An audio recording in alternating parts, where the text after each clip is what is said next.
People treat you based on what they can get from you. This truth is uncomfortable because it exposes the hidden transactions beneath most human relationships. Beneath kindness, loyalty, and affection, value often dictates behavior. People may genuinely enjoy your presence, but how they treat you is deeply influenced by what you provide. Attention, validation, solutions, emotional support, resources, or access. What you give becomes the silent currency that shapes their respect and interest. When you are useful, you are noticed. When you are available, you are appreciated. When you are accommodating, you are welcomed. But the moment your availability decreases or your usefulness fades, the energy shifts. This change is rarely announced.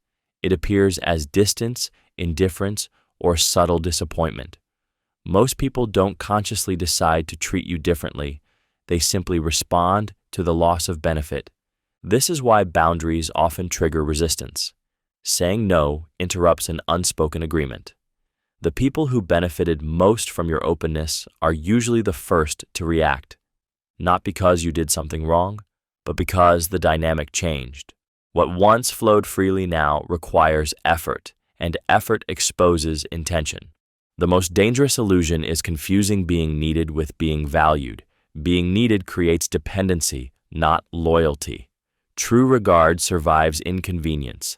Conditional regard disappears when the exchange stops. Many people only reveal how they truly see you when you can no longer provide what they relied on. Once you understand this truth, you stop giving blindly. You begin to observe patterns, not promises. You learn to recognize who values your presence and who only values your contribution. And that awareness quietly changes everything. Loyalty often ends when convenience does. This truth cuts deep because it challenges the comforting belief that loyalty is rooted in principle rather than ease. Many people claim loyalty proudly, but what they often mean is consistency, as long as it doesn't cost them anything. When staying loyal is easy, comfortable, or beneficial, it feels natural. The moment it requires sacrifice, discomfort, or risk, loyalty is quietly renegotiated. Convenience acts as the invisible glue in many relationships. As long as you are nearby, useful, aligned, or effortless to maintain, people stay. When circumstances change, distance, conflict, growth, or hardship, what was once called loyalty begins to erode, not through dramatic betrayal, but through absence, excuses, and silence. People don't always turn against you. They simply stop showing up. This is why loyalty is rarely tested during good times. It is exposed in moments of inconvenience, when defending you risks reputation, when supporting you costs energy, or when staying connected requires effort. Many people choose the path of least resistance, not because they lack morals, but because comfort feels safer than commitment. The most painful part is realizing that shared history doesn't guarantee loyalty. Time spent together creates familiarity, not obligation. When loyalty demands inconvenience, some people detach without explanation, convincing themselves they had no choice. Understanding this truth sharpens your perception. It teaches you to watch who remains when it's hard, not who stays when it's easy. It shifts your definition of loyalty from words and gestures to presence under pressure. And once you see how quickly convenience dictates allegiance, you begin to value rare, proven loyalty differently. Kindness is frequently mistaken for weakness. This truth exists because many people confuse gentleness with a lack of boundaries and compassion with compliance. When you are kind, patient, and understanding, others often assume you will tolerate more than you should. Your empathy is misread as permission. Your silence is interpreted as acceptance. Over time, kindness becomes something to test rather than something to respect. Human behavior is shaped by patterns. When someone realizes that you respond to disrespect with understanding instead of consequences, they learn how far they can push. Not everyone intends to exploit kindness, but many will subconsciously adjust their behavior once they sense there is little resistance. What begins as warmth slowly invites entitlement. This is why kind people are often taken for granted. Their efforts blend into the background, unnoticed until they stop. Their forgiveness becomes expected, their availability assumed. In contrast, assertiveness is often respected immediately, even when it lacks warmth. Strength commands attention. Kindness must be protected to survive. The danger is not kindness itself, but kindness without limits. When compassion is not balanced with self-respect, it attracts people who benefit from imbalance. Some individuals mistake your willingness to understand as an unwillingness to stand firm. Understanding this truth changes how you express kindness. It teaches you that warmth and strength are not opposites, that you can be generous without being accessible to harm, that true kindness includes discernment, and sometimes the kindest act is refusing to be mistreated. Most apologies are about easing guilt, not fixing harm. This truth becomes clear when you pay attention to what happens after the apology is spoken. Many apologies are delivered not as an act of responsibility, but as a release valve for discomfort. The words are offered to quiet tension, to restore normalcy, to make the apologizer feel better, not to repair what was broken. The pain caused is acknowledged just enough to move past it, not enough to change behavior. Guilt is an uncomfortable emotion, and people instinctively seek relief from it. Saying, "I'm sorry," can be a shortcut to emotional comfort, a way to appear accountable without actually facing consequences. This is why apologies often come with explanations, justifications, or subtle deflections. The focus quietly shifts from the impact of the harm to the intention behind it. Real repair requires effort, patience, and humility. It involves listening without defensiveness, accepting that forgiveness may not be immediate, and changing patterns that cause the damage. Many people are unwilling to do this work. They want closure, not accountability. They want absolution, not transformation. This is why repeated apologies without change feel empty. The words lose meaning when the behavior stays the same. Over time, the injured party learns that the apology was never about them.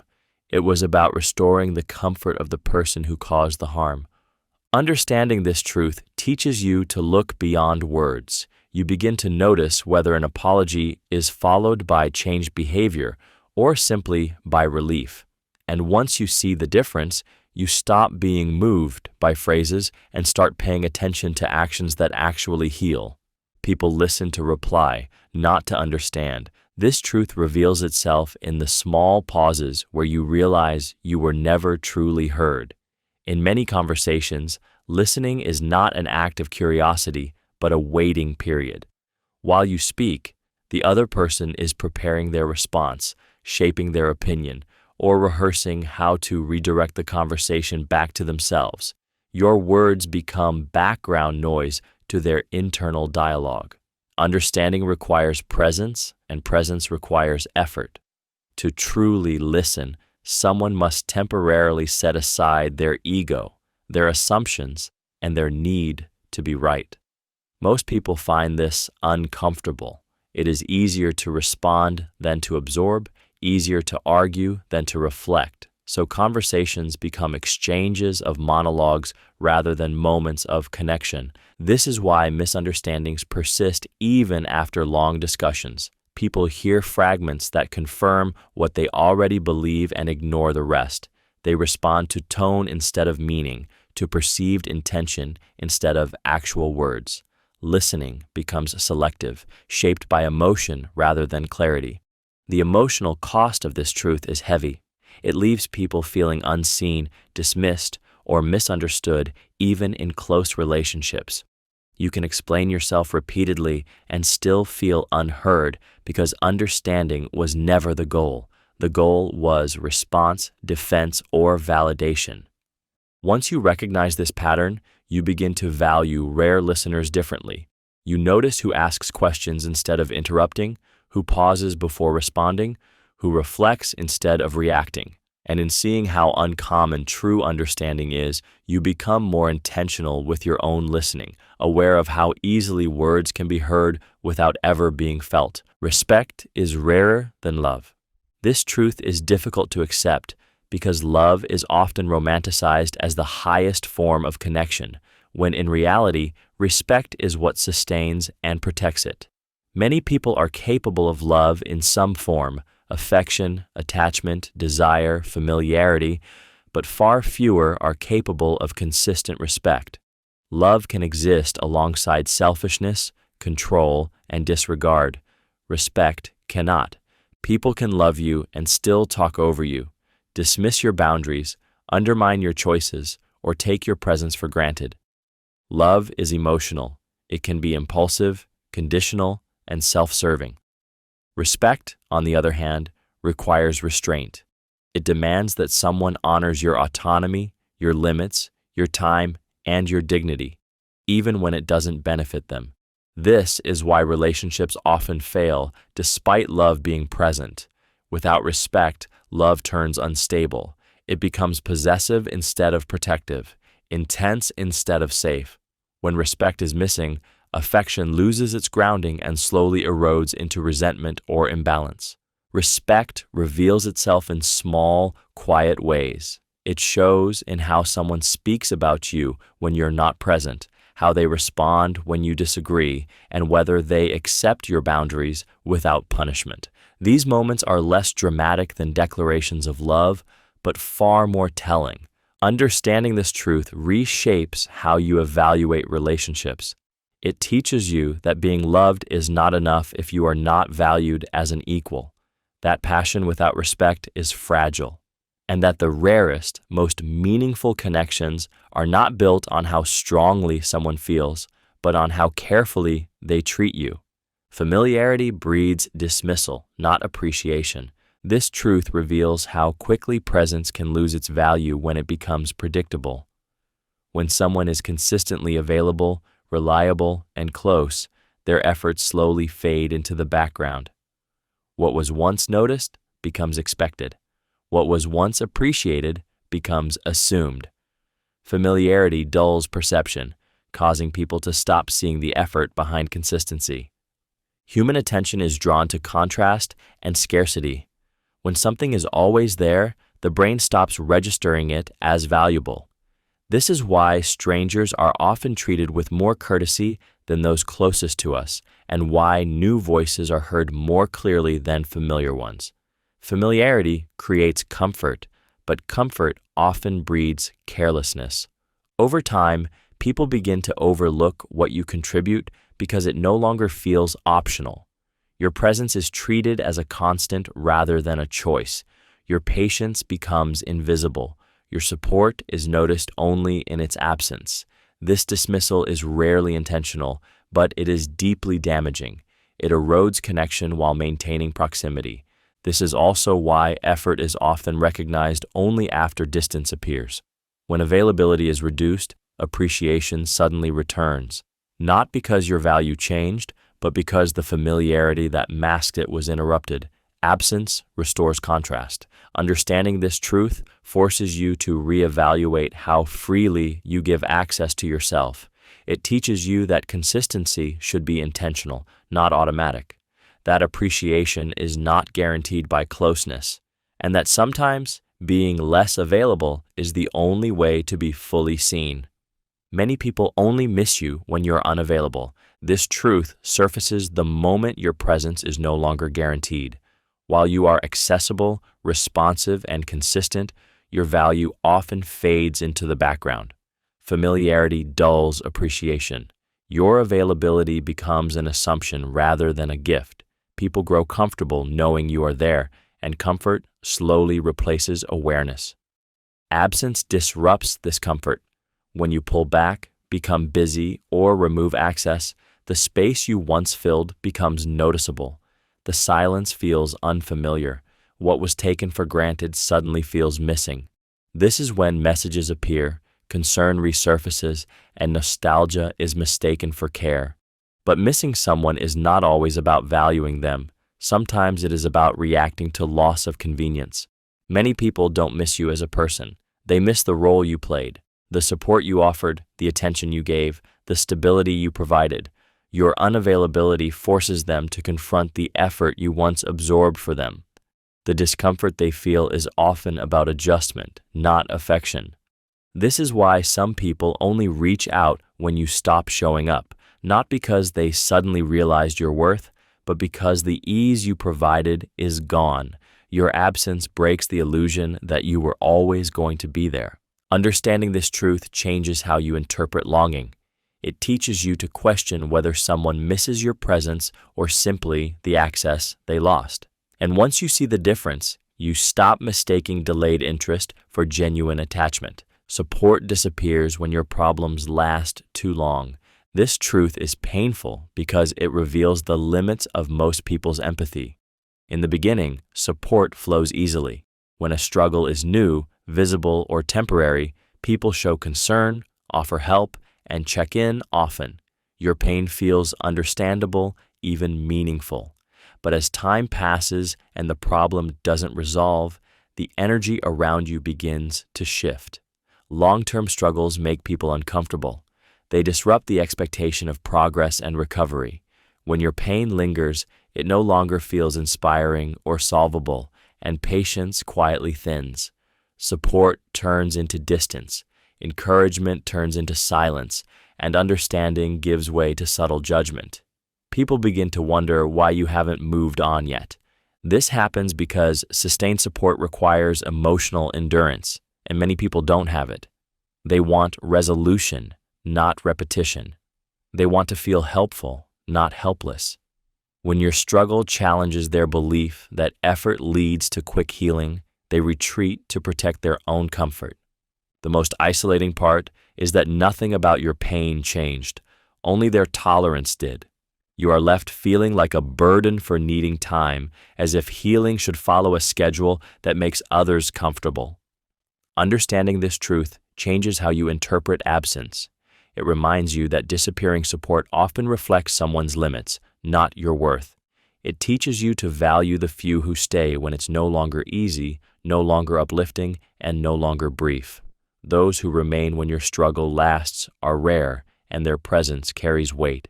People remember how you made them feel, not what you did for them. This truth explains why effort alone is rarely enough to secure lasting connection. Actions matter, but emotions leave the deeper imprint.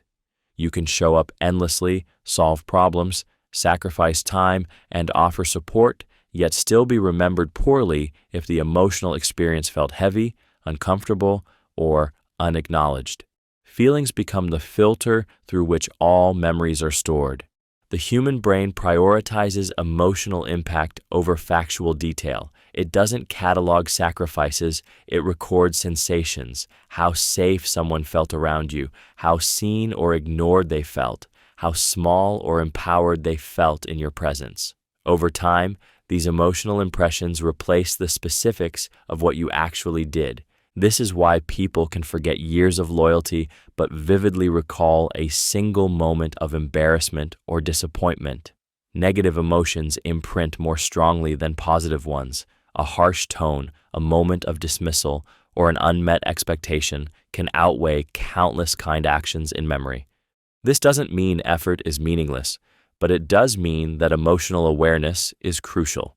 People often assume that good intentions and hard work will speak for themselves. They don't. If your actions are not paired with emotional sensitivity, they may be misremembered or overlooked entirely. Understanding this truth changes how you interact. It teaches you to pay attention to emotional residue, not just outcomes. To consider not only what you do, but how it lands. Because long after the details fade, the feeling you left behind becomes the story people carry about you. Envy hides behind compliments. This truth is unsettling because it reveals how admiration and resentment can exist in the same breath. Compliments are not always expressions of support. Sometimes they are carefully disguised observations rooted in comparison. When someone praises you while subtly minimizing, qualifying, or overstating your success, the words may sound kind, but the emotion beneath them is conflicted. Envy thrives quietly. It rarely announces itself as hostility. Instead, it disguises itself as curiosity, humor, or praise. A compliment followed by a pause, a forced smile, or an unnecessary remark can reveal more than the words themselves. The person is acknowledging your progress while internally measuring it against their own perceived lack. This is why envy often appears in those closest to you. Strangers compare less. Proximity intensifies comparison. When your growth disrupts someone's self-image, they may struggle to process it honestly. Complimenting you becomes a way to appear supportive while still protecting their ego. The danger of hidden envy is that it feels safe. You lower your guard because the words are positive, but over time, the energy feels off. Encouragement lacks warmth. Praise feels hollow. Support is absent when it truly matters. Understanding this truth sharpens your emotional awareness. It teaches you to listen to tone, not just language, to notice consistency between words and actions. And once you recognize how envy masks itself, you become more selective about whose praise you trust and whose distance you quietly accept. Some people want you well, but not better than them. This truth is unsettling because it exposes envy where encouragement appears to exist. Many people genuinely care about your well-being, but only within a range that doesn't threaten their own sense of worth. They want you stable, comfortable, and safe, but not surpassing them, not outgrowing them, not becoming a mirror that reflects what they fear they lack. This desire is rarely conscious. It hides behind support that subtly cools when you succeed. Compliments become quieter. Advice turns cautious. The enthusiasm they once showed for your journey fades the moment your growth challenges the unspoken hierarchy between you. Your success forces comparison, and comparison awakens insecurity. This is why some people are supportive during your struggles, but distant during your wins.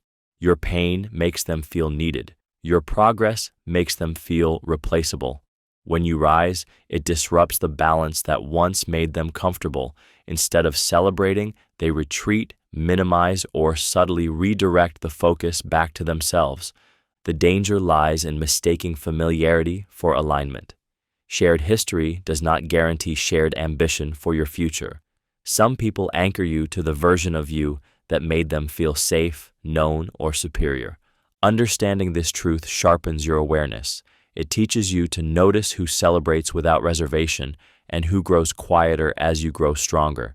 It reminds you that real support does not compete with your progress.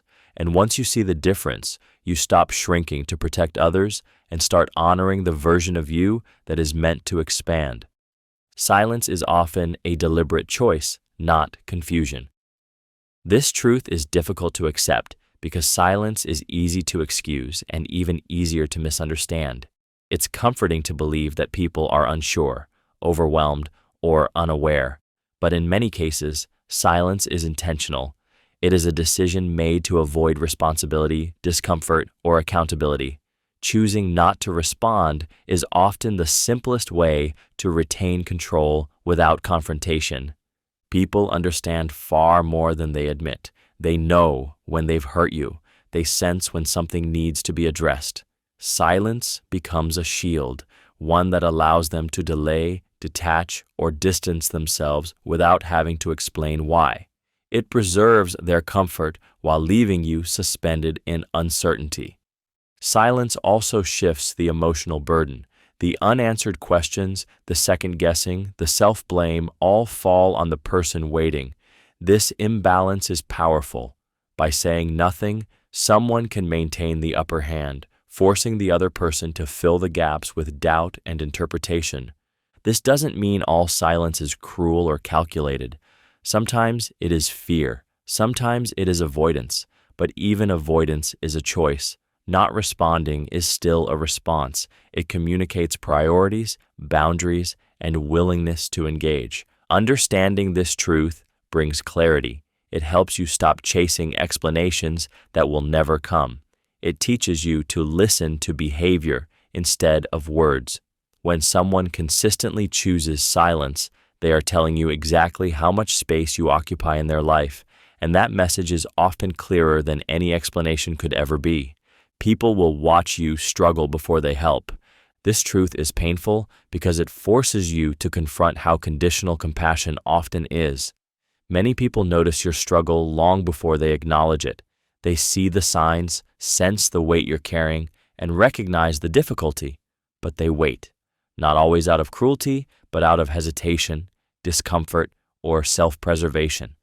Helping requires involvement, and involvement carries responsibility. When someone steps in, they risk inconvenience, emotional labor, or becoming entangled in something they can't easily walk away from. So instead, they observe. They tell themselves you're strong, that you'll figure it out, that someone else will intervene. Waiting becomes a way to avoid obligation while still appearing concerned. There is also an unspoken test embedded in this behavior. Some people wait to see how much you can endure, how you handle pressure, or whether your struggle will resolve itself. Only when the situation becomes undeniable or when helping no longer costs much do they act. By then, the damage has often already settled in. This is why struggling in silence can feel so lonely. You realize that being seen does not guarantee being supported. Awareness does not equal action. Many people need proof of collapse before they offer care. Understanding this truth reshapes expectations. It teaches you not to measure your worth by who steps in or how quickly. It makes you more intentional about asking for help instead of waiting to be rescued. And it reminds you that those who help early without being asked are rare and revealing. Being needed is not the same as being loved. This truth is dangerous because being needed can feel intoxicating. It creates a sense of purpose, importance, and belonging. When someone depends on you, it feels like proof that you matter. But need is rooted in lack, not affection. It ties your value to what you provide rather than who you are. When you are needed, your presence is conditional. You are appreciated as long as you solve problems, offer stability, or carry emotional weight. The moment you step back, grow tired, or require support yourself, the dynamic shifts. Frustration replaces gratitude. Disappointment appears where care once seemed to exist. Love, by contrast, does not collapse when dependency fades. It allows space, independence, and mutual strength. Love wants you whole, not depleted. Need wants you available, predictable, and useful.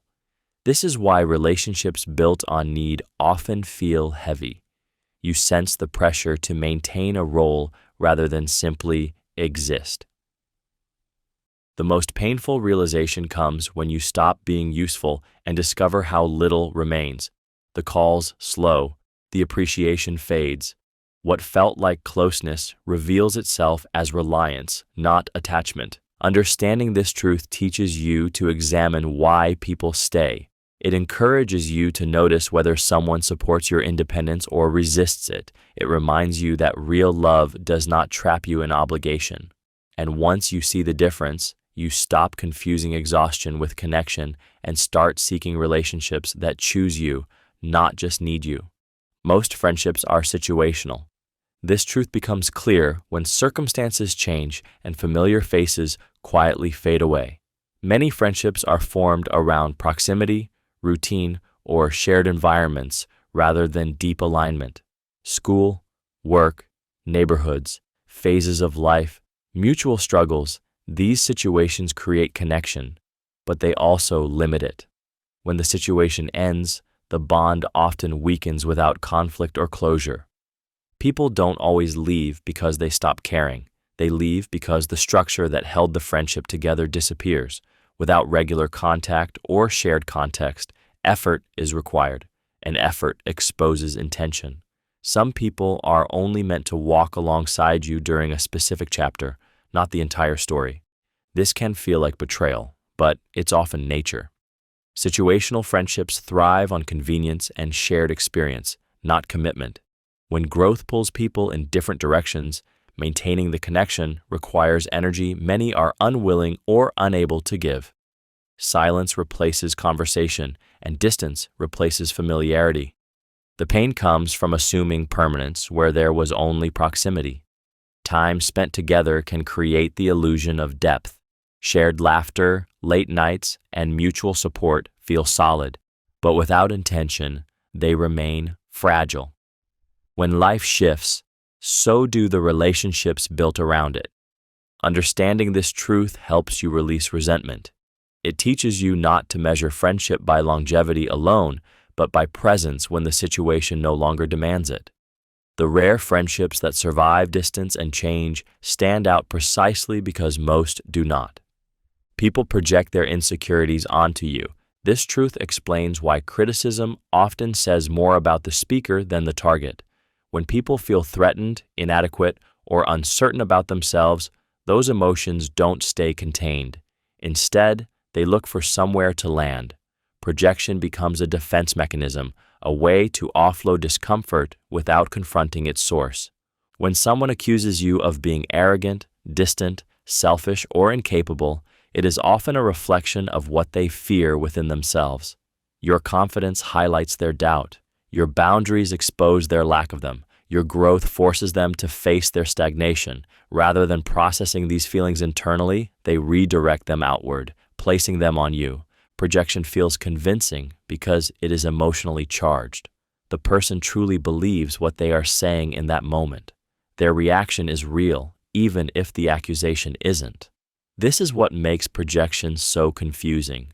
You may find yourself questioning your behavior, apologizing for traits you don't possess, or shrinking to avoid conflict you never created. The emotional toll comes from internalizing someone else's unresolved struggles. Over time, repeated projection can distort your self-perception if you aren't aware of what's happening. You begin to carry labels that were never yours to begin with. Understanding this truth creates emotional distance without bitterness. It teaches you to pause before accepting blame, to ask whether the criticism aligns with your actions or with someone else's wounds. And once you recognize projection for what it is, you stop defending yourself against reflections that were never about you. Trust is assumed faster than it's earned.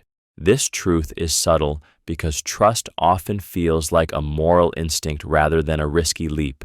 People are quick to assume trust based on familiarity, shared experiences, or emotional closeness. A few conversations, a shared struggle, or time spent together can create the illusion that trust already exists, even when it hasn't been tested. Humans crave safety and connection, and trust feels like the bridge to both. To trust quickly is comforting. It reduces uncertainty and creates emotional ease. But assumed trust is fragile because it's built on expectation, not evidence. It relies on how someone makes you feel, not how they behave under pressure. This is why betrayal often feels shocking. The trust was never earned through consistency or accountability. It was granted through proximity and hope. People reveal who they are not during calm moments, but when choices are inconvenient, when stakes are high, and when honesty costs them something. Assumed trust skips the slow process of observation. It overlooks patterns, dismisses small warning signs, and fills gaps with optimism. It confuses openness with reliability and vulnerability with integrity. Understanding this truth teaches patience. It reminds you that trust should grow from repeated actions, not emotional intensity. That time alone proves nothing without consistency. And once you learn to let trust be built rather than given, you protect yourself from expectations that were never meant to be met. Many people lie to avoid discomfort, not to be cruel. This truth challenges the assumption that dishonesty is always driven by malice. In reality, many lies are born from fear of confrontation, rejection, disappointment, or emotional intensity. For some people, discomfort feels more threatening than dishonesty, so lying becomes a coping mechanism rather than a weapon. Avoidance shapes much of human behavior. When faced with difficult conversations or uncomfortable truths, people often choose the path that preserves immediate peace. Small lies are used to smooth tension, protect self-image, or escape accountability. In the moment, these lies feel harmless, even necessary. The long-term consequences are rarely considered. This is why people may lie even when the truth would be simpler. Honesty requires emotional courage. It risks conflict, vulnerability, and judgment. For those who are conflict-averse or emotionally immature, lying feels safer than being real. The lie becomes a shield against discomfort, not an attempt to harm. However, the impact of these lies is still damaging. Avoidance does not eliminate truth, it only delays it. When the truth eventually surfaces, it often carries more weight, more pain, and more betrayal than it would have originally. The intention may not have been cruelty, but the result often feels the same. Understanding this truth helps you interpret behavior without excusing it. It teaches you to recognize that fear often drives dishonesty, but fear does not absolve responsibility. And once you see how often lies are used to protect comfort, you begin to value rare, uncomfortable honesty even more. You are replaceable in most roles. This truth is difficult to accept because it confronts the idea that effort guarantees permanence. In many areas of life, work, friendships, social circles, your role matters more than your individuality. What you do is valued more than who you are. As long as the function is fulfilled, the person filling it can be swapped without much disruption. This doesn't mean you lack worth. It means systems prioritize continuity over attachment. Jobs replace employees, groups replace contributors, and even relationships can replace emotional roles when convenience demands it. The world is structured to keep moving, not to pause for sentiment. Once you understand this, the shock of being replaced becomes less personal and more structural. The pain comes from over-identifying with roles. When you invest your identity into being the helper, the provider, the reliable one, losing that position feels like losing yourself. But the truth is, people often miss the service, not the individual. The function you performed becomes the absence they notice. This is why loyalty tied to roles is fragile. When someone else can offer similar value with less effort or cost, replacement becomes easy. History, sacrifice, and dedication don't always outweigh convenience. Understanding this truth shifts how you invest your energy. It encourages you to build identity beyond usefulness and attachment beyond roles. When you stop tying your self-worth to being irreplaceable, you gain freedom. You choose where to show up not to secure your place, but because it aligns with who you are, whether or not you are easily replaced. People justify their behavior before they question it. This truth reveals how deeply the human ego protects itself. When people act in ways that cause harm, discomfort, or conflict, their first instinct is rarely reflection. Instead, they search for reasons that make their actions feel acceptable. Justification comes faster than accountability because questioning oneself threatens identity, and most people would rather defend who they believe they are than confront who they might be. The mind is skilled at self-protection. It reframes actions, edits memories, and highlights intentions over impact. "I didn't mean to" becomes more important than "I caused harm." Circumstances are blamed, emotions are cited, and responsibility is softened until it feels bearable. This process allows people to move forward without the discomfort of guilt or change. True self-examination requires humility, and humility is uncomfortable. It demands sitting with the possibility of being wrong, of having failed, of needing to grow. Many people avoid this by building narratives that absolve them before any real questioning begins. Over time, these narratives harden into beliefs, making change even less likely. This is why patterns repeat. When behavior is justified instead of examined, lessons are never learned. Apologies are given, but insight is missing. Damage is acknowledged, but not understood. Understanding this truth changes how you listen. You begin to hear when explanations are shields rather than reflections. It teaches you that real growth starts after justification ends. And once you recognize how quickly people protect their behavior, you stop expecting self-awareness where comfort is being prioritized. Boundaries offend those who benefit from you having none. This truth becomes obvious the moment you stop over-explaining, over-giving, or overextending yourself. Boundaries don't create problems, they reveal them. The people who react the strongest are often the ones who were quietly profiting from your lack of limits. What once felt normal to them suddenly feels like restriction. When you have no boundaries, you are predictable and accessible. Your time, energy, and emotional labor are easy to claim. Introducing boundaries disrupts that flow. It forces others to adjust, to ask, to respect. For some, this feels unfair, not because your boundary is unreasonable, but because the benefit they enjoyed is being removed. This is why boundaries are often labeled as selfish, cold, or dramatic. Framing your self-protection as a flaw allows others to avoid examining their own entitlement. Instead of acknowledging the imbalance, they focus on your change. The discomfort they feel is projected onto you. Boundaries also expose intentions. Those who value you will adapt, even if it takes time. Those who valued what you provided will resist. The resistance itself becomes information. It shows whether the relationship was built on mutual respect or quiet exploitation. Understanding this truth changes how you respond to backlash. It helps you stop defending your right to protect yourself. You realize that offense is not proof of wrongdoing. Sometimes it's simply evidence that access has been revoked. And once you see who reacts to your boundaries with hostility, you gain clarity about who truly respected you in the first place. Some people only value you when you're useful. This truth reveals itself slowly, often disguised as appreciation. As long as you are solving problems, offering support, providing access, or making life easier, you are welcomed and acknowledged. Your presence is praised, your efforts noticed, your involvement encouraged, but the value placed on you is tied directly to what you contribute, not who you are.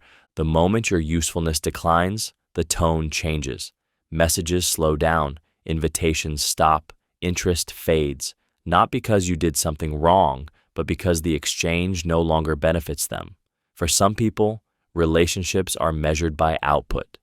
When the output stops, so does the connection. This dynamic often goes unnoticed because usefulness can feel like purpose. Being relied on creates a sense of importance. It feels good to be needed. But being needed is fragile. It places your worth outside of yourself, dependent on constant performance. The more you give, the more is expected, until giving becomes your only role. The emotional damage appears when you can no longer show up in the same way. Illness, exhaustion, boundaries, or growth expose the truth. You realize that when you stopped being useful, you stopped being valued. The affection was conditional, the attention transactional. Understanding this truth changes how you give. It teaches you to watch what happens when you take a step back. It encourages you to offer support by choice, not obligation. And once you recognize who values your usefulness more than your presence, you gain clarity about where your energy truly belongs. Popularity is often confused with character. This truth exists because visibility is louder than integrity. When someone is widely liked, followed, or admired, it creates the illusion of substance. Approval becomes mistaken for virtue, and attention is interpreted as evidence of worth. The more people gather around someone, the easier it is to assume they must be good, trustworthy, or deserving. Popularity is built on appeal, not depth. It rewards what is agreeable, entertaining, or validating to the majority. Character, on the other hand, is revealed in private moments, difficult choices, and unpopular decisions.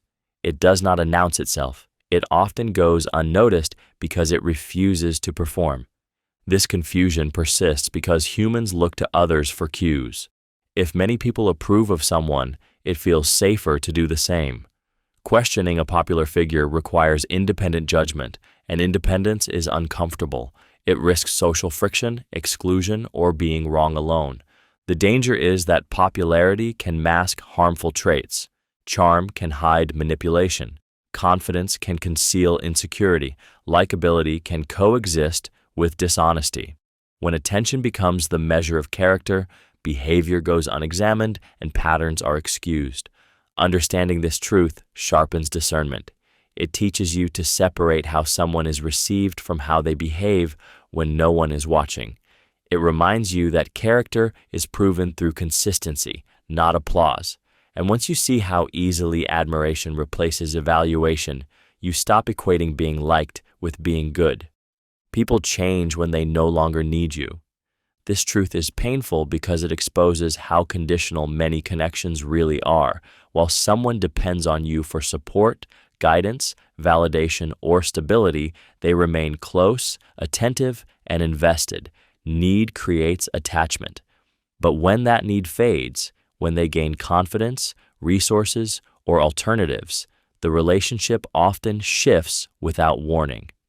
The change is rarely dramatic.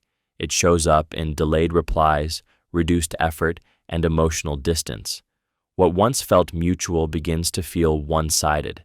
This isn't always intentional cruelty. It's often unconscious reprioritization. Once the function you served is no longer required, your presence loses urgency. People don't always realize how much their behavior was anchored to need. They may believe the bond was deeper than it was. But dependence can masquerade as closeness, and gratitude can feel like loyalty until independence arrives. When people no longer rely on you, they reassess how much energy the relationship deserves. This is why transitions are so revealing. Growth, healing, or success can quietly end relationships that were built during vulnerability. The version of you that was needed is no longer present, and some people don't know how to relate to who you've become or to who they've become without you. Understanding this truth helps you separate contribution from connection. It teaches you to notice who stays when need is gone and nothing is being exchanged. Because those who remain after dependence ends are often the only ones who were truly there to begin with. Attention is often mistaken for care.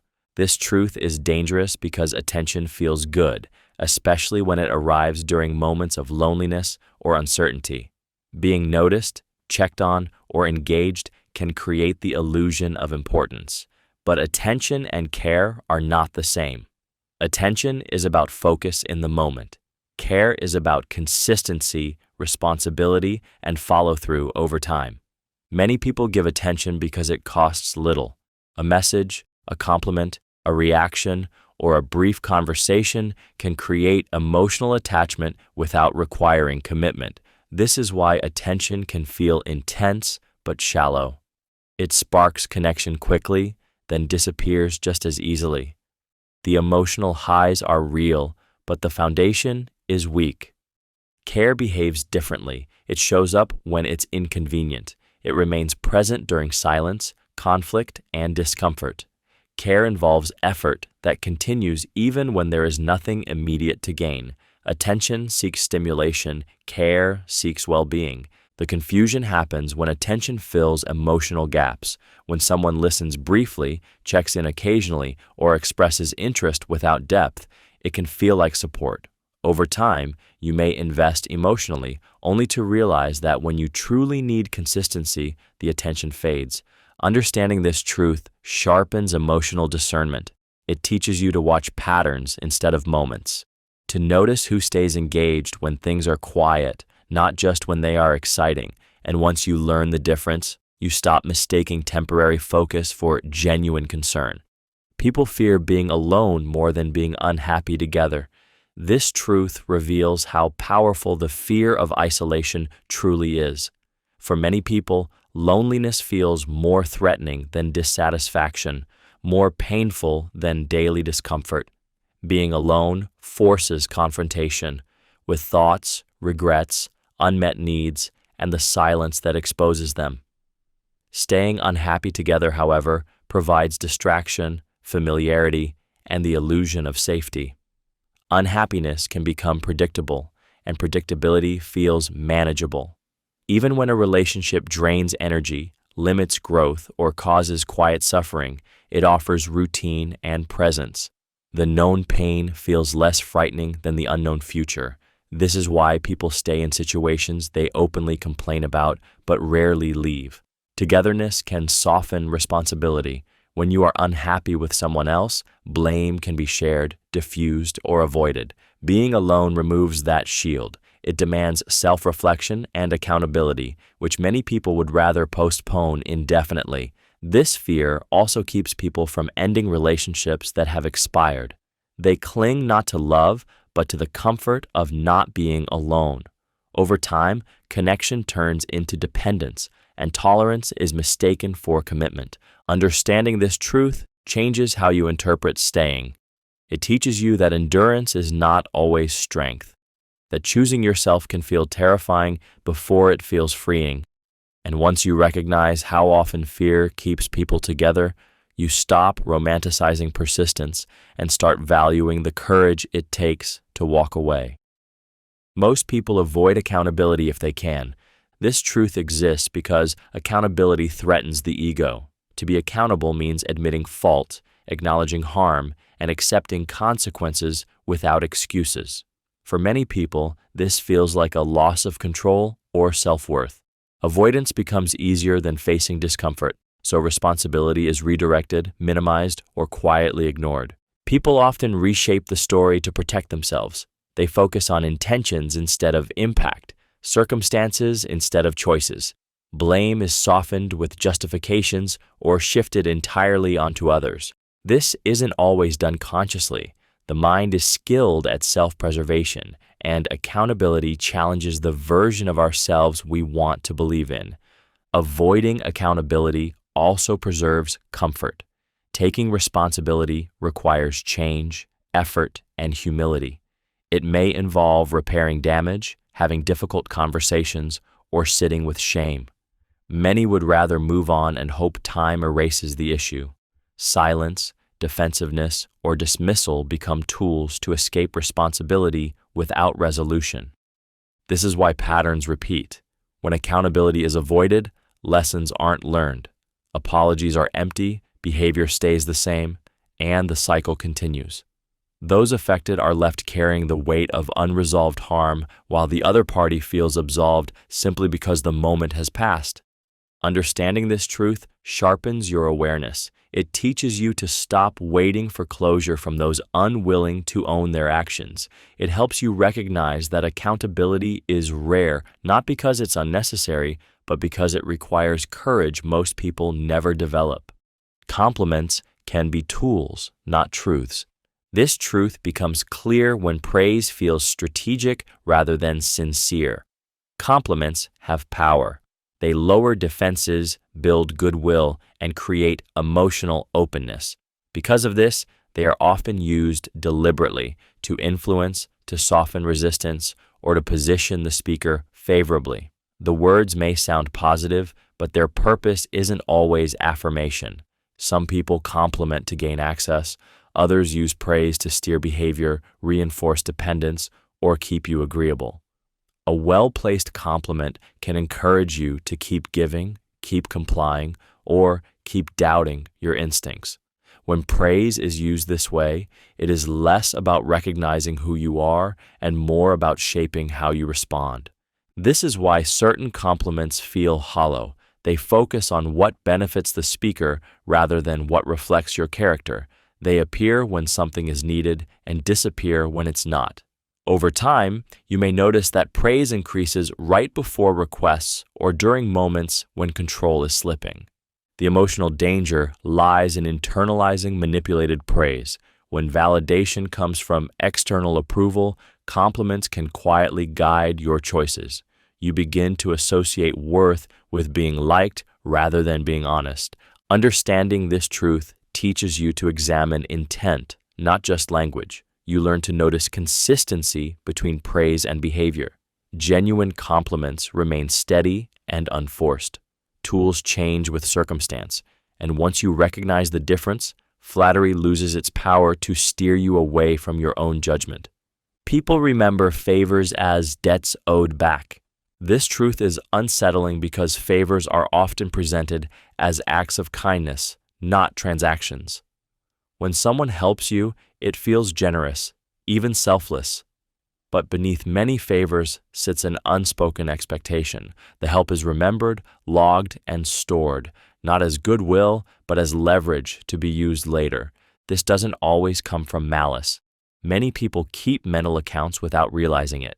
They recall what they gave, how often they showed up, and what it cost them. Over time, that memory quietly shifts from generosity to entitlement. The favor becomes something you are expected to repay, even if repayment was never discussed. This is why some help comes with strings attached. When you can't or won't return the favor in the way they expect, disappointment surfaces. Guilt is implied. The original kindness is reframed as sacrifice, and you are cast as ungrateful for not balancing the scale. True generosity doesn't keep score. It gives freely and releases the outcome. But many people struggle with this because giving without return feels vulnerable. Turning favors into debts creates control and predictability. Understanding this truth teaches caution. It reminds you to notice how help is framed and how it is remembered. It encourages you to value support that doesn't demand loyalty, obedience, or repayment. And once you see how easily kindness can become currency, you become more intentional about both giving and receiving. Not everyone who smiles at you wants you to win. This truth is unsettling because smiles are often mistaken for support and warmth for loyalty. Social harmony allows people to appear kind while holding completely different intentions beneath the surface. A smile can signal politeness, strategy, or self-interest just as easily as it can signal goodwill. Approval is easy to perform. Support is not. Some people stay close not to encourage your growth, but to measure themselves against it. They listen to your plans, celebrate your small successes, and nod along while quietly hoping you don't surpass them. Comparison breeds silent competition, and competition doesn't always announce itself with hostility. It often hides behind friendliness. This is why encouragement can feel thin or conditional. Praise may disappear as your success grows. Conversations subtly shift. Jokes carry an edge. The smile remains, but the energy changes. What once felt supportive begins to feel restrained, as if your progress creates discomfort rather than pride. Envy doesn't always look like jealousy. Sometimes it looks like indifference, minimization, or quiet withdrawal. People don't have to oppose you openly to resist your success. Withholding enthusiasm, support, or acknowledgement can be just as revealing. Understanding this truth teaches you to trust patterns over expressions. It reminds you that genuine support shows up in consistency, especially when you grow beyond what others expected of you.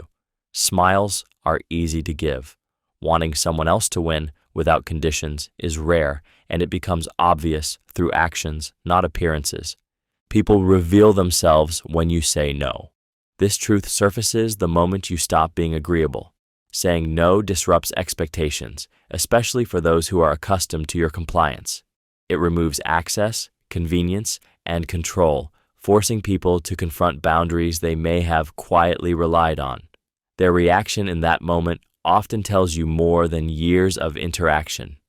Some respond with understanding, respect, or indifference. Others react with guilt, pressure, anger, or withdrawal. These responses are rarely about the request itself. They are about what your yes once provided. When you say no, you remove a benefit, and people reveal how much of the relationship was built around receiving rather than mutual respect. This is why no feels uncomfortable. It creates friction where ease once existed. People who benefited from your openness may frame your boundary as selfishness or distance. They may question your character, your loyalty, or your intentions, all in an effort to restore the old dynamic. The emotional clarity comes from observing behavior rather than explanations. Someone who respects you will respect your no without demanding justification. Someone who doesn't will see your boundary as a personal threat. Understanding this truth transforms no into a tool of awareness. It helps you identify who values your autonomy and who values your compliance. And once you see how quickly a simple refusal exposes intent, you stop fearing no and start using it as a filter for who deserves continued access to you. Emotional maturity is uncommon. This truth becomes clear when you notice how many adults still react rather than respond. Emotional maturity isn't about age, intelligence, or experience. It's about the ability to regulate emotions, take responsibility, and communicate without avoidance or aggression. Many people never develop this skill because it requires sustained self-awareness and discomfort. Emotionally immature individuals are often ruled by their feelings. When hurt, they withdraw or attack. When confronted, they deflect or blame. When uncomfortable, they avoid. Instead of processing emotions, they act them out. This creates cycles of misunderstanding, silent resentment, and unresolved conflict that repeat endlessly.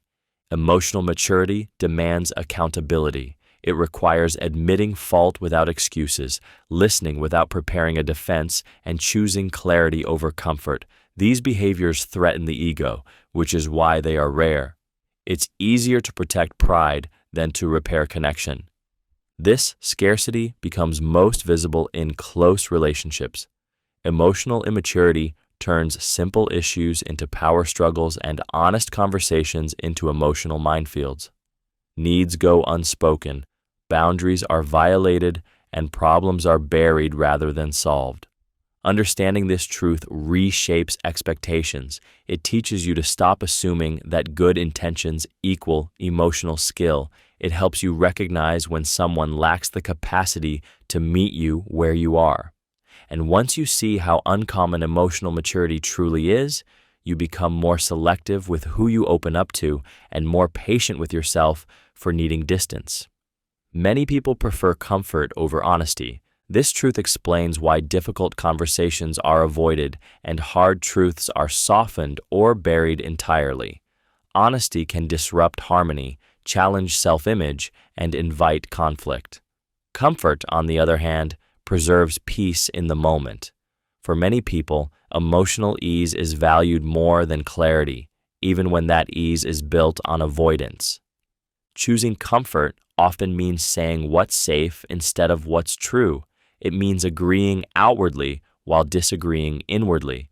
It means staying silent to avoid tension, even when silence allows misunderstandings to grow. The short-term relief feels worth it, while the long-term damage is postponed and ignored. Honesty requires courage. It asks people to risk being misunderstood, disliked, or rejected. Comfort asks nothing. It allows people to maintain relationships without confronting reality. Over time, this preference creates shallow connections, relationships that appear stable but lack depth and authenticity. This is why truths are often revealed too late. When honesty is delayed, resentment builds quietly. By the time the truth surfaces, it arrives distorted by frustration or distance. What could have been resolved early becomes irreversible. Understanding this truth shifts your expectations. It helps you stop waiting for honesty from those who value comfort more than growth. It also challenges you to examine your own choices, whether you speak to preserve peace or to preserve truth. Because while comfort feels safe, honesty is what allows relationships to remain real. People protect their image before protecting people. This truth becomes evident in moments where honesty would cost reputation. When faced with the choice between doing what is right and preserving how they are perceived, many people instinctively choose appearance.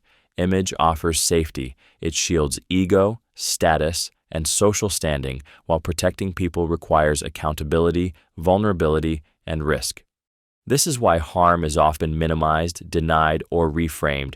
Acknowledging wrongdoing threatens the story people tell about themselves. Instead of addressing the impact on others, energy is spent managing narratives, justifying actions, or shifting blame. The priority becomes how the situation looks rather than how it feels to those affected. Image thrives in silence and ambiguity. By avoiding direct responsibility, people maintain approval while allowing damage to linger. Apologies are crafted carefully. Truth is softened or withheld. The goal is not repair, but preservation of identity. The emotional cost of this truth is heavy for those on the receiving end. You realize that your pain is inconvenient, your honesty disruptive. Protecting you would require someone to stand exposed, and many are unwilling to do that. Understanding this truth sharpens discernment. It teaches you to watch actions during moments of conflict, not harmony, to notice who defends character instead of addressing harm. And once you see how quickly image takes priority over people, you stop expecting integrity from those more invested in how they are seen than in who they affect. Time exposes intentions faster than words. This truth exists because words are easy to control, but behavior is not. People can say almost anything in the moment, make promises, express concern, declare loyalty, or speak with conviction. Words are shaped by emotion, image, and desire. Time, however, removes the performance. It applies pressure that reveals what someone truly prioritizes. Intentions show themselves through consistency, not declarations. Over time, patterns form. Effort either continues or fades. Presence becomes predictable or conditional. When nothing is being asked, when no reward is immediate, behavior speaks clearly. What someone does repeatedly, without prompting, tells you far more than what they claim. This is why early impressions can be misleading. In the beginning, people are motivated to impress, connect, or secure a place in your life. But sustaining care, respect, and effort requires genuine intention. Time strips away motivation rooted in convenience and leaves only what is real. This exposure is often subtle. It appears in missed follow-through, delayed responses, shifting priorities, and changing availability. Rarely dramatic, always revealing. Words may remain kind, but actions slowly contradict them. Understanding this truth teaches patience. It reminds you not to rush trust or commitment based on emotional language. It encourages you to observe instead of assume. And once you learn to let time do the work of revealing intent, you stop chasing explanations and start believing what behavior has already made clear. Some people stay only while you're strong. This truth is revealed the moment your strength falters. While you are capable, resilient, and composed, certain people remain close, drawn to the stability you provide. Your strength reassures them. It makes you useful, admirable, and safe to rely on. But when vulnerability appears, the dynamic begins to shift. Weakness makes some people uncomfortable. It disrupts the roles they assign to you. If you were the supporter, the problem solver, or the emotional anchor, your struggle forces them to confront something they were never prepared to give back. Rather than adjust, they distance themselves. This departure is rarely loud. It shows up as reduced availability, shallow check-ins, or quiet withdrawal. They don't leave because you did something wrong, but because your strength was the reason they stayed. When that strength wavers, so does their presence. Some people admire resilience without understanding the cost of it. They enjoy the benefits of your stability, but are unwilling to sit with your pain. Strength becomes a condition rather than a quality, and once the condition fails, so does the connection. Understanding this truth reshapes how you view loyalty. It teaches you to notice who remains when you are tired, uncertain, or struggling. Those who stay during your weakest moments reveal something rare and valuable. Because anyone can stand beside strength, but only a few are willing to stand beside humanity. People often take more than they give. This truth becomes apparent when you look at effort over time rather than isolated moments. Many relationships feel balanced at first, but slowly shift as one person gives consistently while the other grows accustomed to receiving. Taking is rarely aggressive. It is gradual, quiet, and often unacknowledged. The more someone accepts without reciprocating, the more normal the imbalance feels. People justify taking in subtle ways. They tell themselves you don't mind, that you're better at handling things, that you're strong enough to carry more. Over time, your generosity is reclassified as your role. What you offer freely becomes what is expected, and expectation replaces gratitude. This is why imbalance can persist unnoticed. You may not realize how much you're giving until exhaustion sets in. By then, the other person has grown comfortable with the dynamic. Giving less feels like a loss to them, even if the exchange was never equal. The emotional toll comes from being valued for what you provide rather than for mutual effort. You begin to feel drained, unseen, or quietly resentful, especially when your needs are minimized while theirs are met without question. Understanding this truth teaches you to observe patterns, not intentions. It reminds you that healthy relationships require reciprocity, not sacrifice disguised as kindness. And once you recognize how easily giving can turn into taking, you become more deliberate with your energy, choosing balance over obligation. Being reliable can turn you into a resource. This truth is difficult because reliability is praised as a virtue. Showing up, being consistent, and following through are qualities people admire. But when reliability is given without limits, it slowly shifts how others perceive you. Instead of being seen as a person with needs, you begin to be seen as a solution that's always available. People adapt quickly to dependability. What starts as appreciation turns into expectation. Your consistency becomes assumed, not acknowledged. The more you handle, fix, and support, the less others feel the need to ask if you can. Your reliability fills gaps so smoothly that its cost becomes invisible. This transformation is subtle. You are contacted when something is needed, not when something is shared. Your presence is associated with function rather than connection. Over time, you may notice that your struggles receive less attention than your usefulness. The role you play overshadows who you are. This happens because humans naturally optimize. When someone proves they can be counted on, responsibility shifts toward them. Without boundaries, reliability invites extraction. People don't always intend to take advantage. They simply adjust to what's available. Understanding this truth teaches balance. It reminds you that being dependable should not mean being endlessly accessible. That reliability must be paired with self-respect. And once you recognize when consistency is turning into expectation, you learn to protect your energy before it becomes something others consume rather than appreciate. People judge silently while acting polite. This truth exists because social survival often depends on appearances. Politeness is a social mask that allows people to coexist without conflict, even when judgment is present beneath the surface.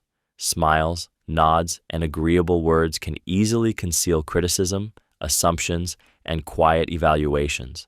Courtesy does not require understanding, only restraint.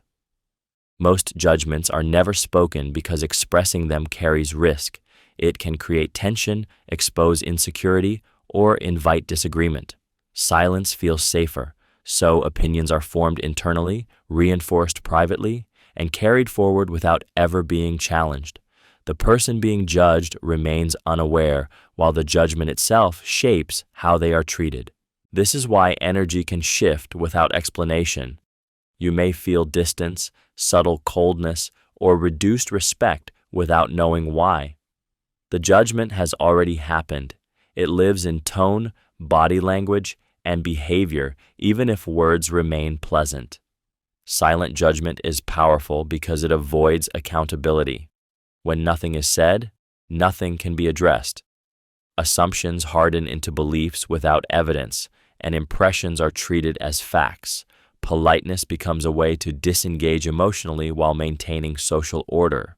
Understanding this truth helps you stop overanalyzing surface behavior.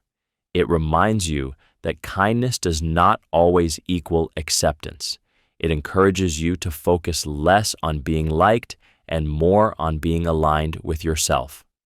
Because silent judgment is inevitable, but living to avoid it quietly costs more than most people realize. Most people don't want truth, they want reassurance. This truth explains why honesty often creates discomfort rather than relief. Truth challenges self-perception, disrupts comforting narratives, and forces reflection. Reassurance, on the other hand, preserves emotional stability. It tells people they are right, safe, and justified, even when growth would require facing something difficult. Many people ask for honesty, but what they are really seeking is confirmation. They want their fears soothed, their decisions validated, and their identity protected. When truth aligns with reassurance, it is welcomed. When it doesn't, it is resisted, dismissed, or reframed as negativity. The issue isn't the truth itself, but the threat it poses to emotional comfort. This is why honest voices are often labeled as harsh or unsupportive. Truth removes illusion. It doesn't always feel kind, even when it is necessary. Reassurance feels gentle because it avoids confrontation, but it also avoids change. The emotional tension appears when you realize that being truthful can distance you from others. Offering honesty instead of comfort may make you less liked, even if it is more helpful. Many people prefer emotional safety over clarity. Understanding this truth teaches discernment in communication.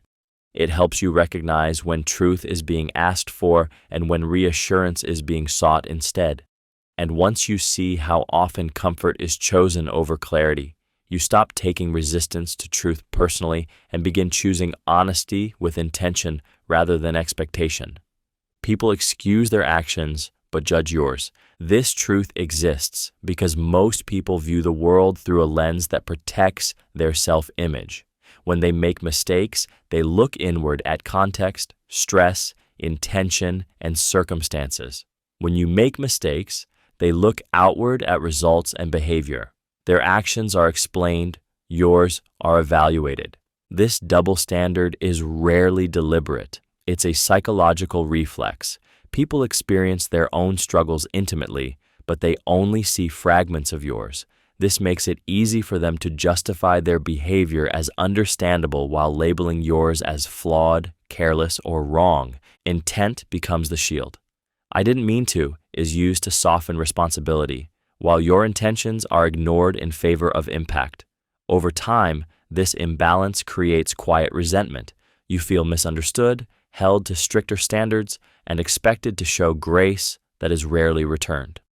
This is especially visible in conflict. People defend themselves immediately, often before listening. Accountability feels like threat, so justification arrives first. Judgment, however, feels safe when directed outward. Understanding this truth sharpens awareness. It teaches you not to internalize unfair evaluations. It reminds you that judgment often says more about the judge than the behavior being judged. And once you recognize this pattern, you stop over-explaining yourself and start trusting your own understanding of your intentions and actions. Familiar pain feels safer than uncertain change. This truth explains why people stay in situations that slowly drain them. Pain that is known becomes predictable. Even when it hurts, it feels manageable because it follows a pattern. The mind learns what to expect, how to endure it, and how to survive within it. Uncertainty, on the other hand, threatens stability, even if it promises relief. The brain is wired to prioritize safety over happiness. Familiar pain offers a sense of control. You know where it hurts, when it will hurt, and how bad it will be. Change removes that certainty. It introduces unknown risks, unfamiliar discomfort, and the possibility of failure. For many, that unknown feels more dangerous than suffering they already understand. This is why people remain in unhealthy relationships, unfulfilling jobs, and limiting identities. The pain becomes part of their normal. Leaving would require rebuilding, redefining, and risking disappointment. Staying requires only endurance. Over time, familiarity dulls urgency. What once felt intolerable becomes routine. The cost is paid slowly, in emotional numbness rather than immediate crisis. People convince themselves that stability equals safety, even when it's quietly destructive. Understanding this truth shifts how you view resistance to change. It helps you see that hesitation is often fear disguised as practicality. It reminds you that growth always involves uncertainty, and that choosing the familiar does not mean choosing peace. Sometimes it simply means choosing the pain you already know how to survive. People notice your absence more than your presence. This truth becomes clear when consistency turns invisible. When you are reliably present, supportive, and available, your contributions blend into the background of everyday life. What you offer becomes part of the environment rather than something consciously acknowledged. Presence, when constant, loses its contrast. Absence disrupts that familiarity. The moment you step back, stop showing up, or remove access, the space you once filled becomes obvious. What was unnoticed suddenly feels missing. The silence is louder than your steady presence ever was. This is not because people didn't benefit from you before, but because humans are more sensitive to loss than to continuity. This is why appreciation often arrives late. People adjust to what is always there, assuming it will remain. Gratitude fades not from lack of value, but from overexposure. Your presence is expected, your absence is felt. The emotional weight of this truth lies in realizing that being consistent doesn't guarantee being recognized. You can give quietly for a long time and still be overlooked until you stop. When you do, reactions surface: confusion, concern, or sudden interest. But they are responses to disruption, not awareness. Understanding this truth shifts how you measure your worth. It teaches you not to wait for recognition that only arrives when you're gone. And once you see how absence creates clarity, you become more intentional about where and how you show up, knowing that constant presence is rarely acknowledged in the moment. Some people confuse control with love. This truth is dangerous because control often disguises itself as care. It shows up as concern, protection, or involvement, making it easy to mistake for devotion. When someone monitors your choices, questions your independence, or limits your freedom, it can feel like they are invested in you. But love seeks growth. Control seeks certainty. Control is rooted in fear: fear of loss, fear of abandonment, fear of losing influence. Instead of trusting, controlling people manage. They justify restrictions as worry, possessiveness as passion, and intrusion as closeness. Over time, their need to regulate you becomes framed as proof of how much they care. Love respects autonomy. It allows space without suspicion and supports individuality without punishment. Control, however, tightens when independence appears. The more you assert yourself, the more resistance you face. What was once framed as affection becomes pressure, guilt, or emotional leverage. This confusion often leaves people doubting themselves. They feel ungrateful for wanting freedom, as if independence is a betrayal. Slowly, boundaries erode, and self-expression shrinks to maintain peace. Understanding this truth restores clarity. It teaches you to observe whether care empowers or restricts. It reminds you that love does not require surrendering control over your life. And once you see how easily control can masquerade as affection, you become more protective of your autonomy and more honest about what love should feel like. People treat others how they treat themselves. This truth reveals why behavior is often more about the person acting than the person receiving it. The way someone speaks, listens, reacts, or withdraws is usually a reflection of their internal world. People project their self-relationship outward. The standards they hold for themselves become the standards they apply to others. When someone is harsh, critical, or dismissive, it often mirrors the voice they live with internally. When someone struggles with self-respect, they may tolerate or inflict disrespect without fully recognizing it. Likewise, those who extend patience and compassion often do so because they have learned to give it to themselves first. This doesn't mean behavior is excusable, but it is revealing. Patterns of neglect, control, or inconsistency usually originate from unresolved internal conflicts. People can only offer what they have access to within themselves. If they lack emotional safety, they cannot provide it. If they deny themselves grace, they struggle to extend it outward. This is why certain behaviors repeat across relationships. Until someone changes how they relate to themselves, They will carry the same patterns into every connection. New people don't create new behavior, they simply receive existing ones. Understanding this truth helps you depersonalize mistreatment without tolerating it. It allows you to recognize that someone's actions are information, not a verdict on your worth. It also reminds you that how you treat yourself sets the baseline for how you allow others to treat you.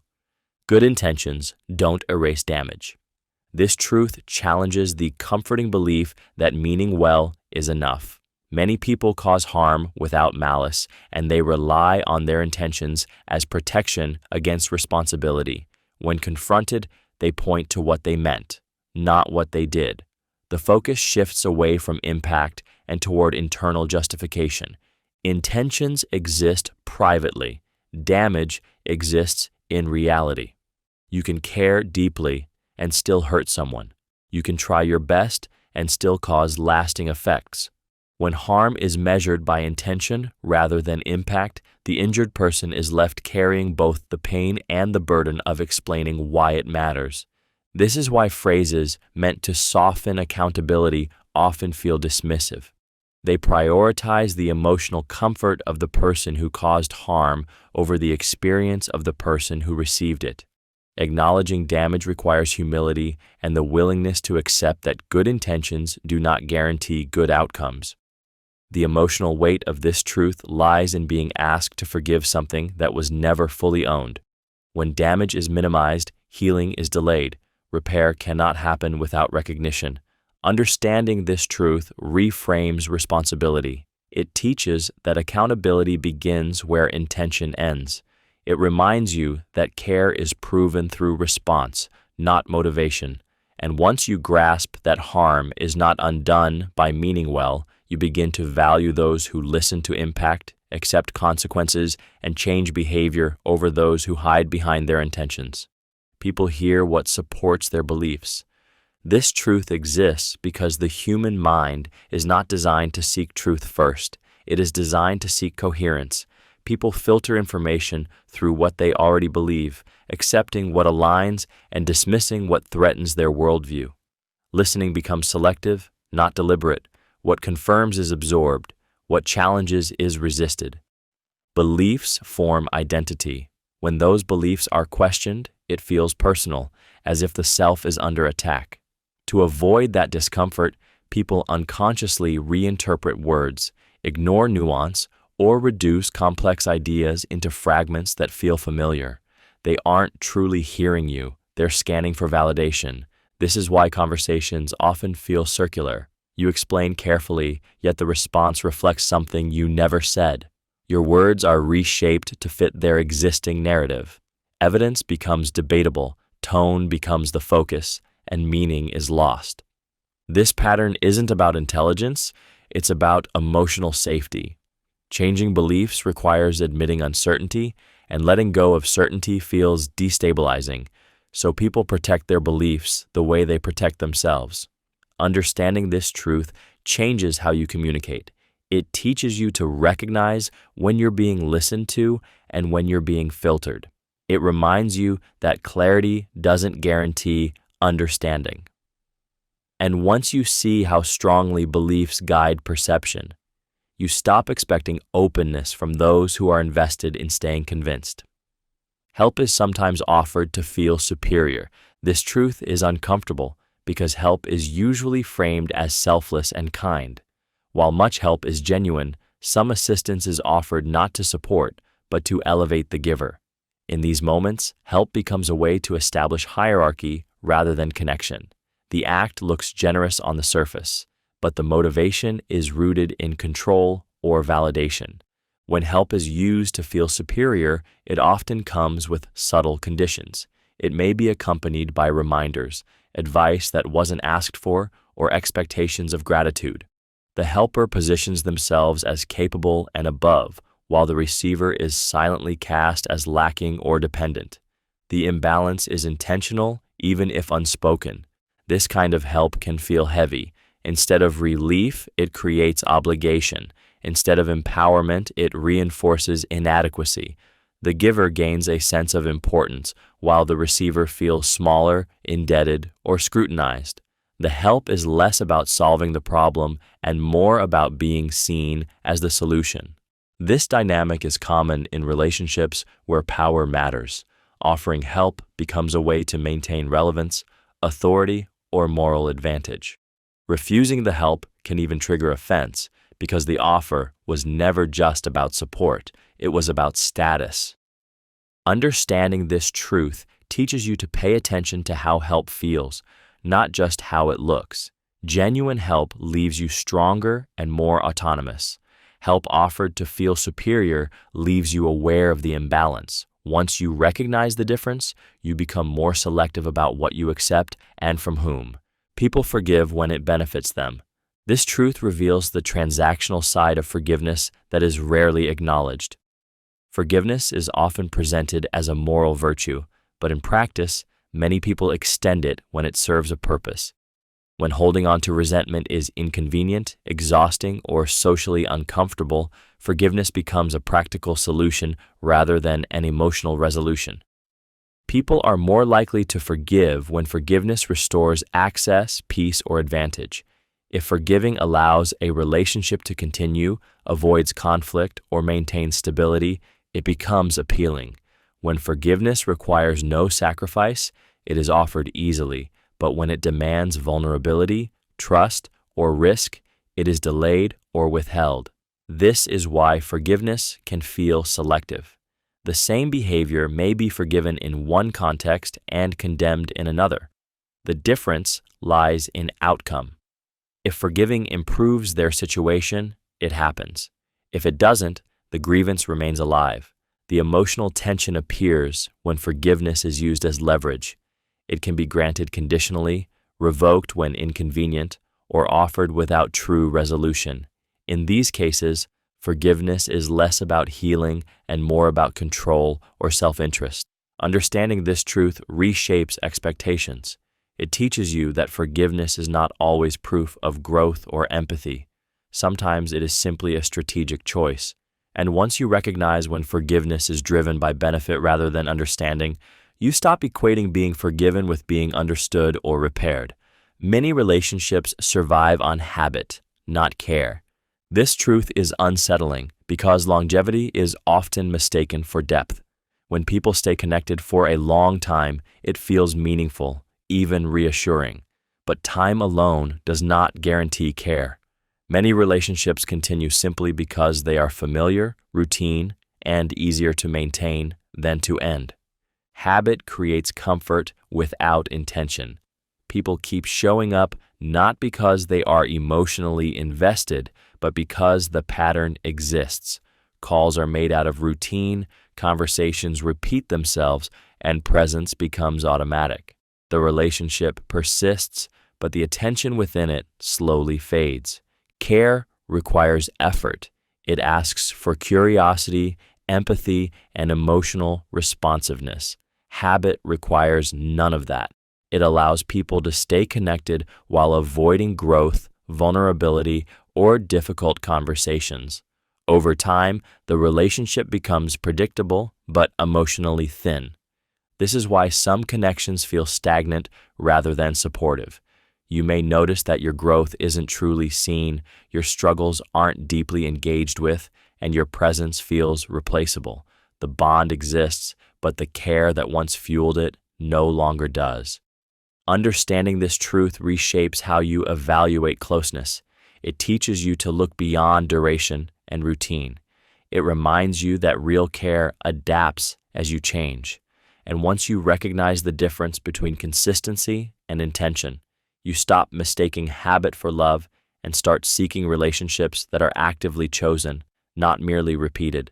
People remember insults longer than praise. This truth exists because the human mind is wired to protect itself from harm, not to catalog kindness. Negative experiences register more deeply than positive ones because they signal threat. An insult activates emotion, self-doubt, and alertness, embedding itself into memory far more firmly than praise ever could. Praise often feels fleeting. It is absorbed briefly, then dismissed or forgotten. Insults, however, linger. They replay in the mind, reshaped by insecurity and emotion.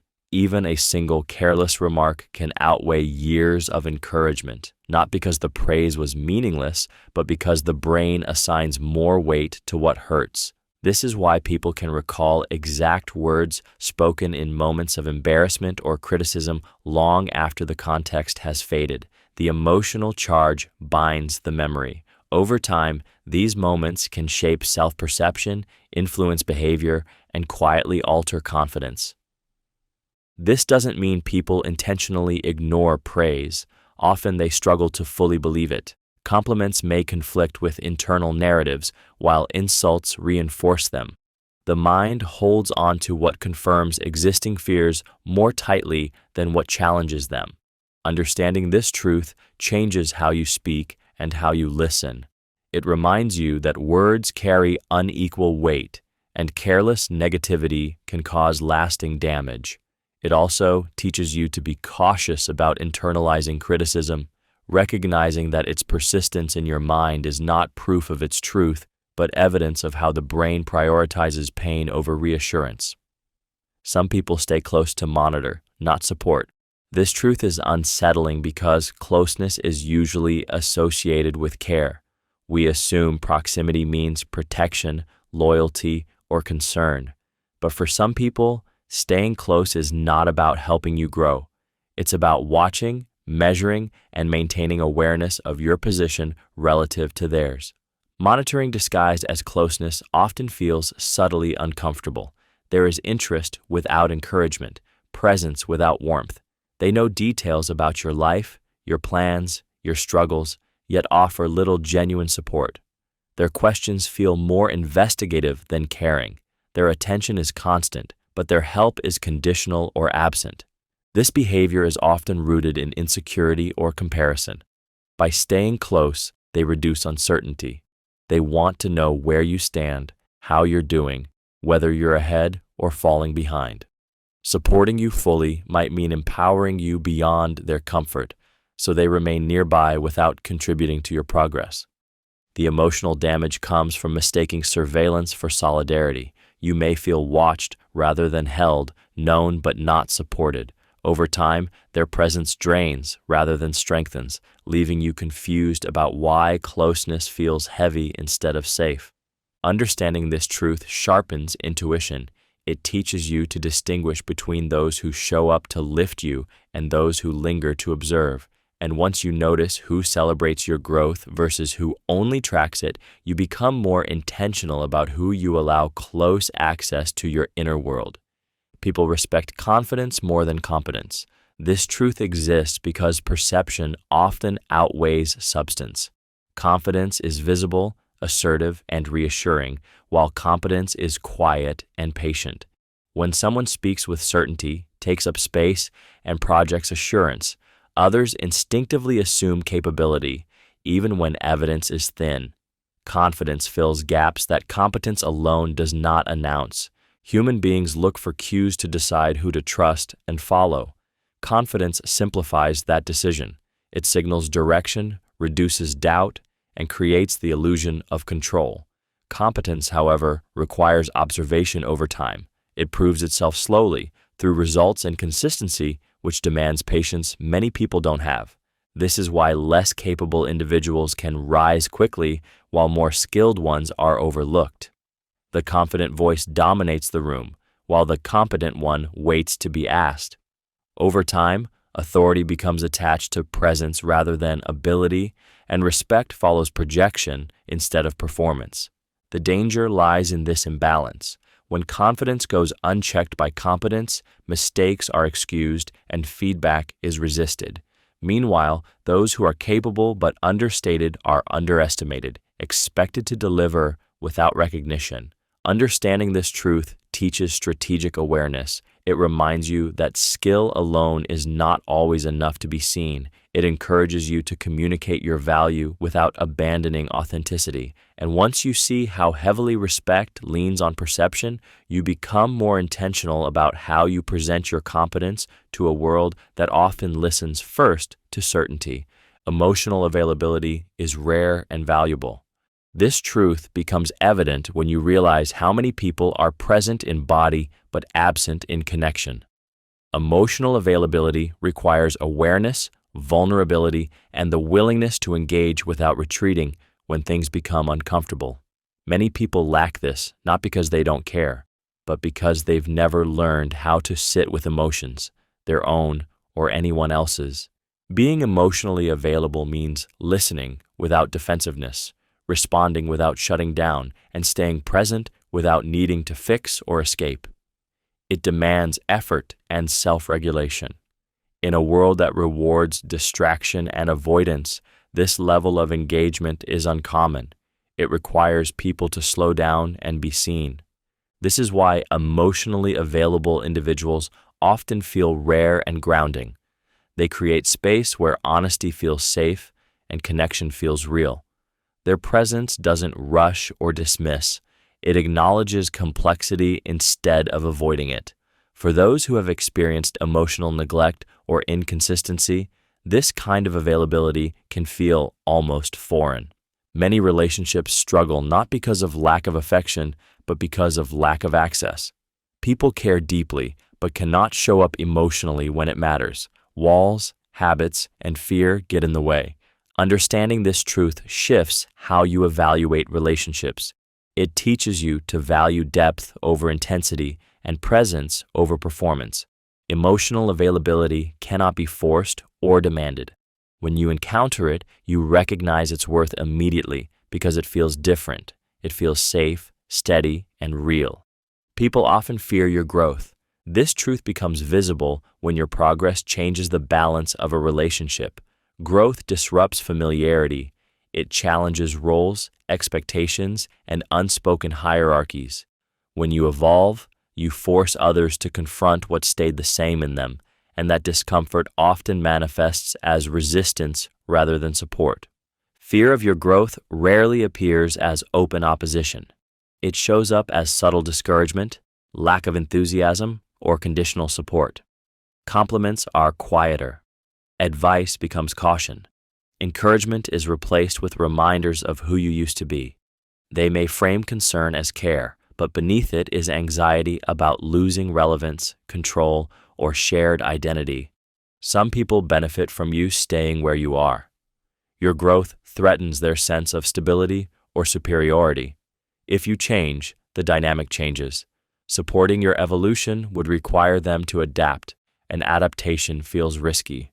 The emotional weight of this truth lies in realizing that not everyone who loves you is equipped to grow with you. Some prefer the version of you that was easier to relate to, easier to predict, easier to compare themselves against. Understanding this truth reframes resistance. It teaches you not to measure your progress by external approval. Growth often feels lonely because it separates you from those who relied on your sameness. And once you recognize fear disguised as concern, you stop shrinking to preserve comfort and continue expanding into who you are becoming. Being honest can cost you relationships. This truth is painful because honesty is often praised in theory but resisted in practice. Many people claim they value truth, yet what they actually want is comfort, validation, and emotional safety. Honesty disrupts that balance. It introduces friction, challenges self-perception, and forces conversations people are not prepared to have. When you are honest, you remove ambiguity. You name what others prefer to avoid. This clarity can feel threatening to those who rely on denial, silence, or unspoken agreements to maintain peace. Instead of addressing the truth, they may distance themselves from the person who voiced it. Honesty also exposes incompatibility. When you speak openly about your needs, values, or boundaries, it becomes harder for others to project expectations onto you. The relationship can no longer survive on assumption. For some, this is liberating. For others, it feels like loss. This is why honesty is often punished rather than appreciated. You may be labeled difficult, insensitive, or dramatic, not because you were wrong, but because you disrupted comfort. The truth becomes associated with discomfort, and you become the source of that discomfort. Understanding this truth reframes loss. It teaches you that some relationships depend on silence to survive. It reminds you that honesty doesn't destroy healthy connections. It reveals fragile ones. And once you accept that truth, you stop sacrificing your voice to preserve bonds that only exist when you stay quiet. People disappear when accountability arrives. This truth becomes clear at the moment responsibility is required instead of excuses. When actions are questioned and patterns are named, some people retreat rather than respond. Accountability forces self-examination, and for many, that confrontation feels threatening. Disappearing becomes an escape from having to acknowledge harm or change behavior. Vanishing is often easier than explaining. Silence avoids difficult conversations and protects the ego from shame or guilt. By leaving, people regain control over the narrative, convincing themselves that walking away is simpler than facing consequences. The absence feels cleaner than the discomfort of repair. This is why accountability reveals character so quickly. When someone is willing to stay present, listen, and take responsibility, the relationship deepens. When they disappear, it shows their limits. Not everyone has the emotional capacity to hold themselves accountable, especially when it challenges how they see themselves. The disappearance can feel like abandonment, but it is often self-preservation. The person avoids being seen too clearly. Facing accountability means admitting imperfection, and for some, that feels unbearable. Understanding this truth helps you stop chasing explanations. It reminds you that silence in the face of accountability is an answer in itself. When someone chooses distance over responsibility, they are showing you what they are capable of giving and what they are unwilling to face. Familiar faces don't guarantee loyalty. This truth becomes clear when comfort is mistaken for commitment. Familiarity creates a sense of safety, routine, and shared history, but it does not automatically create allegiance. Time spent together builds recognition, not obligation. Knowing someone well does not mean they will stand by you when it matters. Familiar faces often benefit from assumptions.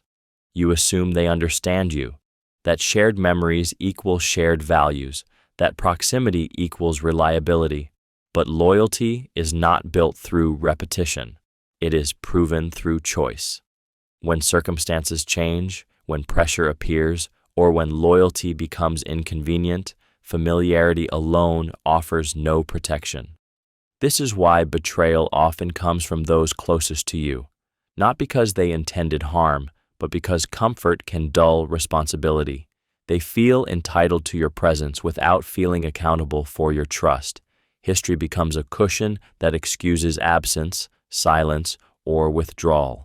The emotional impact is sharp because expectation amplifies disappointment. You don't anticipate disloyalty from familiar faces, so when it happens, it cuts deeper. You realize that knowing someone's habits doesn't mean knowing their character. Understanding this truth shifts how you evaluate trust. It teaches you to look beyond shared pasts and focus on present behavior. Loyalty reveals itself in actions under pressure, not in years accumulated. And once you see that familiarity is not a guarantee, you become more careful about who you rely on, regardless of how long they've been around. People value outcomes, not effort. This truth is difficult because effort feels deeply personal. You know how much energy you invested, how many sacrifices you made, and how hard you tried, but most people never see that process. They only see results. What matters to them is whether something worked, not what it cost you to make it happen. Outcomes are easy to measure. They are visible, concrete, and comparable. Effort is invisible, internal, and subjective. Because of this, effort rarely earns lasting recognition unless it produces success. When results fall short, effort is often reinterpreted as inefficiency rather than dedication. This is why hard work can go unnoticed. You can give everything you have, and if the outcome doesn't meet expectations, appreciation fades quickly. People move on, adjust their standards, or look for someone else who can deliver. The intention behind your work becomes irrelevant once the result disappoints. This mindset shapes how people evaluate others. Praise is tied to achievement, not persistence. Failure overshadows commitment. Over time, this creates pressure to perform rather than to grow. Understanding this truth helps detach self-worth from external validation. It reminds you that effort still matters, even when it isn't acknowledged. It teaches you to choose where you invest your energy carefully. And once you recognize how outcome-driven most people are, you stop expecting them to see your struggle and start valuing your effort for yourself. Some people mistake loudness for strength. This truth exists because confidence is often confused with volume. Loudness is visible, immediate, and hard to ignore, while true strength is quiet, controlled, and consistent. In many environments, the person who speaks the most or dominates the room is assumed to be powerful, even when their behavior is driven by insecurity rather than capability. Raising one's voice, asserting opinions forcefully, or constantly demanding attention can create the illusion of authority. It fills space and silences others, but loudness often masks fragility. When someone is truly secure, they don't need to prove it. They allow actions, boundaries, and presence to speak for them. This is why calm people are sometimes underestimated. Restraint is misread as passivity, and composure is mistaken for weakness. Yet emotional regulation requires far more strength than emotional outbursts. The ability to remain steady under pressure is less visible, but far more powerful. Loudness seeks validation. Strength doesn't require it. One demands to be heard, the other is felt without announcement. Over time, loudness exhausts while strength endures. Understanding this truth sharpens your perception. It teaches you not to equate intensity with power or volume with confidence. It reminds you that the most influential people often move quietly, and that true strength rarely needs to announce itself to be real. People notice flaws faster than progress. This truth exists because the human mind is wired to detect problems before improvements. Flaws stand out. Progress unfolds quietly. A mistake disrupts expectation, while growth often happens gradually, without spectacle. Because of this, errors are remembered vividly while improvement is easily overlooked. People become accustomed to your effort. The work you put in, the changes you make, and the discipline you develop slowly become the new normal. Progress blends into expectation, but a single misstep shatters that image instantly. Attention snaps back, not to how far you've come, but to where you fell short. This imbalance can feel deeply discouraging. You may spend months evolving, only to be defined by one moment of failure. Feedback focuses on what went wrong, not on how much you corrected. Recognition arrives late, if at all. The emotional weight comes from feeling unseen in your effort but exposed in your imperfection. Over time, this can make growth feel pointless when it isn't acknowledged. It can create a fear of mistakes that stifles progress altogether. Understanding this truth helps recalibrate expectations. It teaches you not to rely on external validation to measure improvement.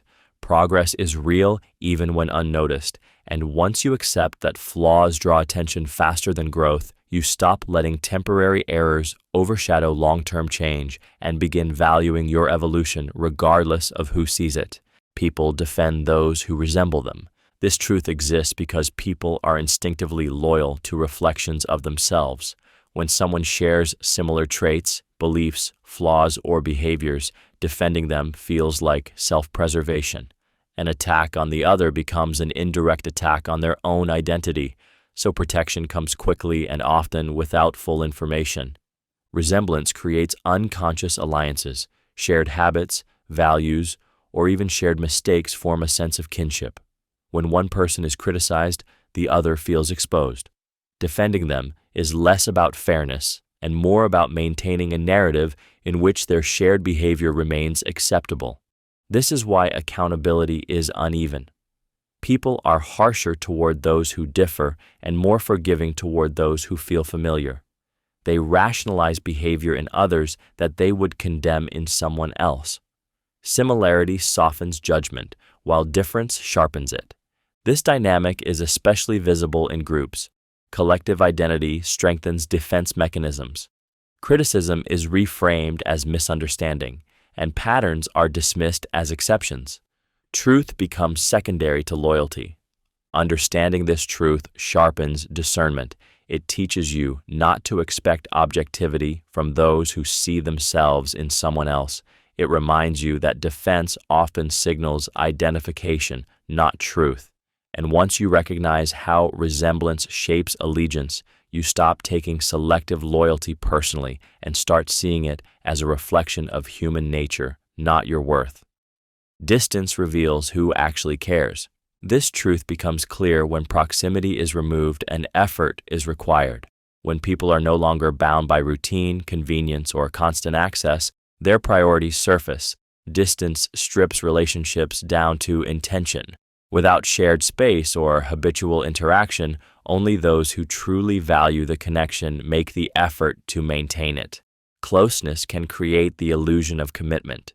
Regular contact may feel meaningful, but it doesn't always reflect depth. Distance introduces choice. Reaching out takes thought. Staying connected requires consistency. When that effort disappears, it reveals how much of the relationship depended on convenience rather than care. This can be painful because silence feels personal. But distance doesn't create indifference. It exposes it. People show what matters to them through what they maintain when it's no longer easy. Those who care adjust, adapt, and find ways to stay present, even if the form changes. Others fade without malice. They don't always leave intentionally. They simply follow the path of least resistance. The connection weakens not because of conflict, but because it was never anchored deeply enough to withstand separation. Understanding this truth helps you stop forcing closeness. It teaches you to observe who bridges the gap and who lets it widen. Distance becomes information, not rejection. And through that space, you learn which connections were rooted in habit and which were rooted in genuine care. People often love how you make them feel, not who you are. This truth is difficult because it exposes how easily affection can be conditional.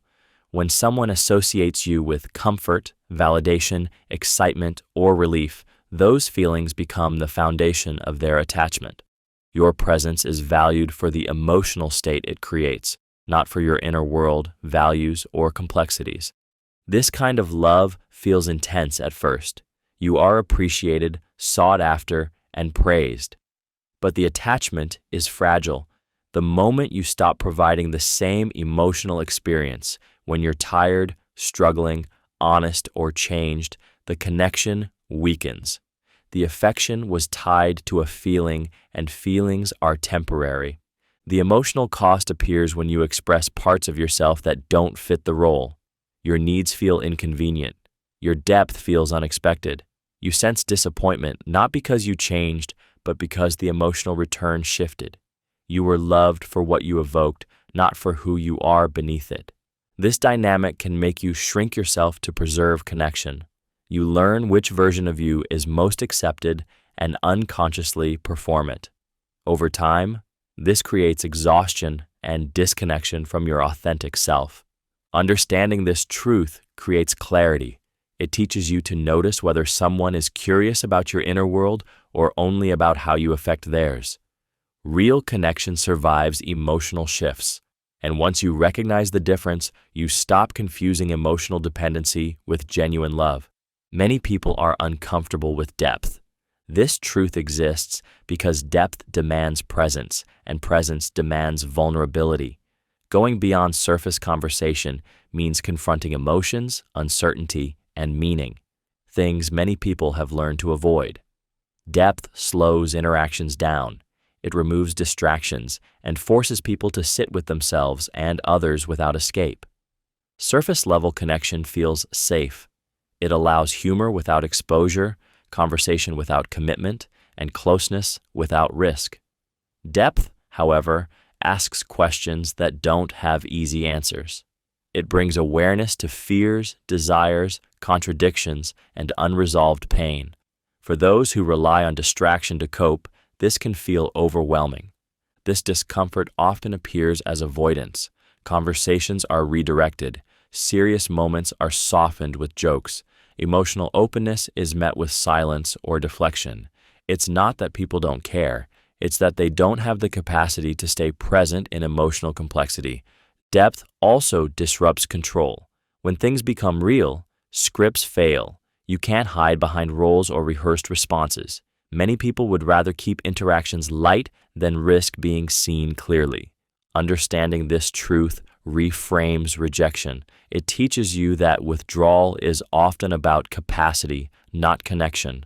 It reminds you that depth is not for everyone, and that doesn't diminish its value. And once you accept that many people retreat from depth, you stop forcing it and start valuing those who can stay when conversations move beyond the surface.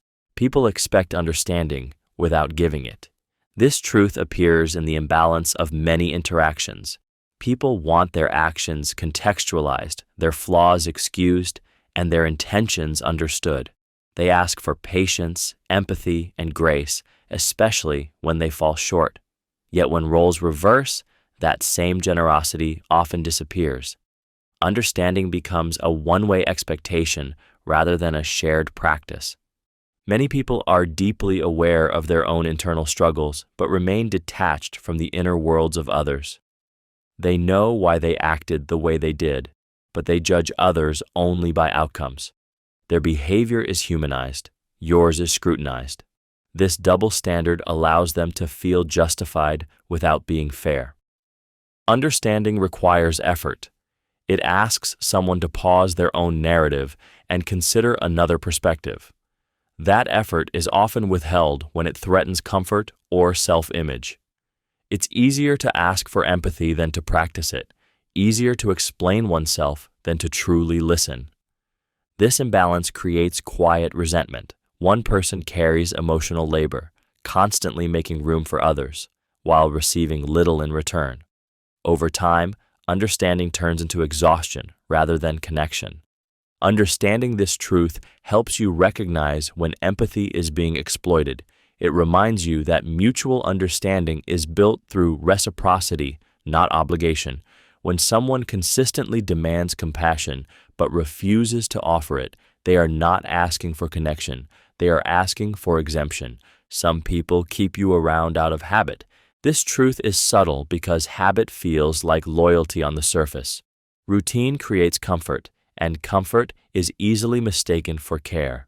When someone is used to your presence, your conversations, your availability, you become part of their rhythm. But familiarity does not always equal intention. Habit-based connection survives on inertia. The relationship continues not because of active choice, but because it has always been there. Calls are made out of routine, messages sent out of reflex, meetings happen because they always have. The relationship isn't nurtured, it's maintained on autopilot. The emotional cost appears when you look for depth and find repetition instead. There is no curiosity, no investment in who you're becoming, only an expectation that you remain the same. Growth feels inconvenient to habit. Change disrupts routine, so it's often ignored or subtly discouraged. Being kept out of habit can feel strangely empty. You are present, but not truly chosen. You are included, but not prioritized. The connection exists, yet it lacks intention. Understanding this truth sharpens emotional awareness. It teaches you to distinguish between being familiar and being valued. Real connection requires choice, not just continuity. And once you recognize when someone is staying out of habit rather than desire, you begin to seek relationships that are renewed by intention, not sustained by routine. People assume intentions based on their own nature. This truth exists because interpretation is filtered through character. When people try to understand why someone did something, they instinctively project their own motives onto the situation. A kind person looks for kindness. A manipulative person looks for manipulation. A dishonest person suspects dishonesty. What they assume about you often reveals more about them than about your actions. Human beings rely on internal reference points. They use their own values, habits, and instincts as templates for understanding others. This makes assumptions feel logical, even when they are inaccurate. Instead of asking, people conclude. Instead of clarifying, they interpret. This is why misunderstandings can persist even when intentions are clear. Your actions are viewed through someone else's emotional and moral framework. If their nature is guarded, they may see threat where none exists. If it is competitive, they may see strategy where there is sincerity. This projection becomes dangerous when it hardens into belief. Once someone assigns intention, they stop listening for correction. Your explanations are filtered, dismissed, or reinterpreted to fit their assumption. Understanding this truth reduces the need to over-explain. It teaches you that clarity does not guarantee accuracy when perception is biased. It reminds you that not everyone is capable of seeing you as you are.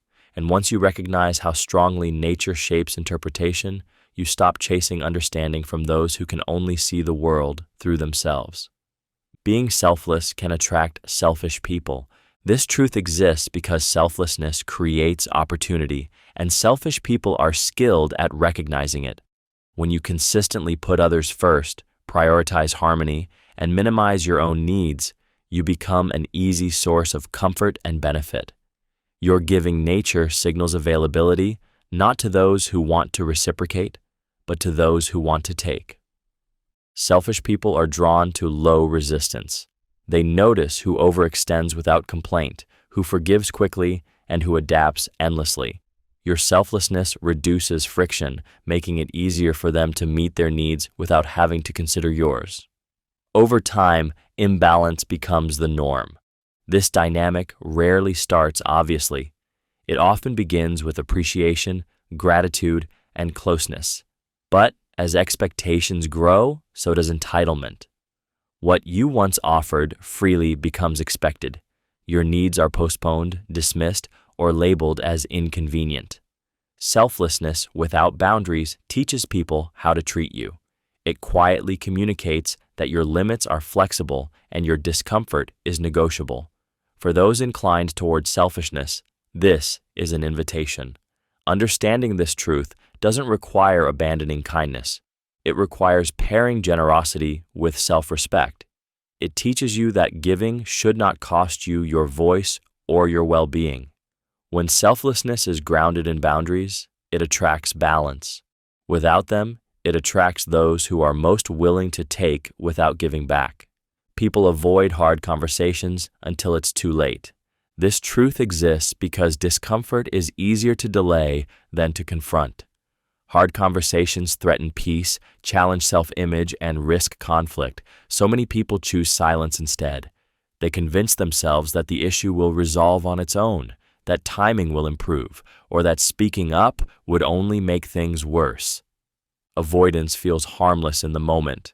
Nothing explodes, nothing changes, and life continues. But unresolved tension doesn't disappear. It accumulates. Small issues turn into resentment. Misunderstandings deepen. Emotional distance grows quietly without announcement. By the time the conversation finally happens, the damage has already taken root.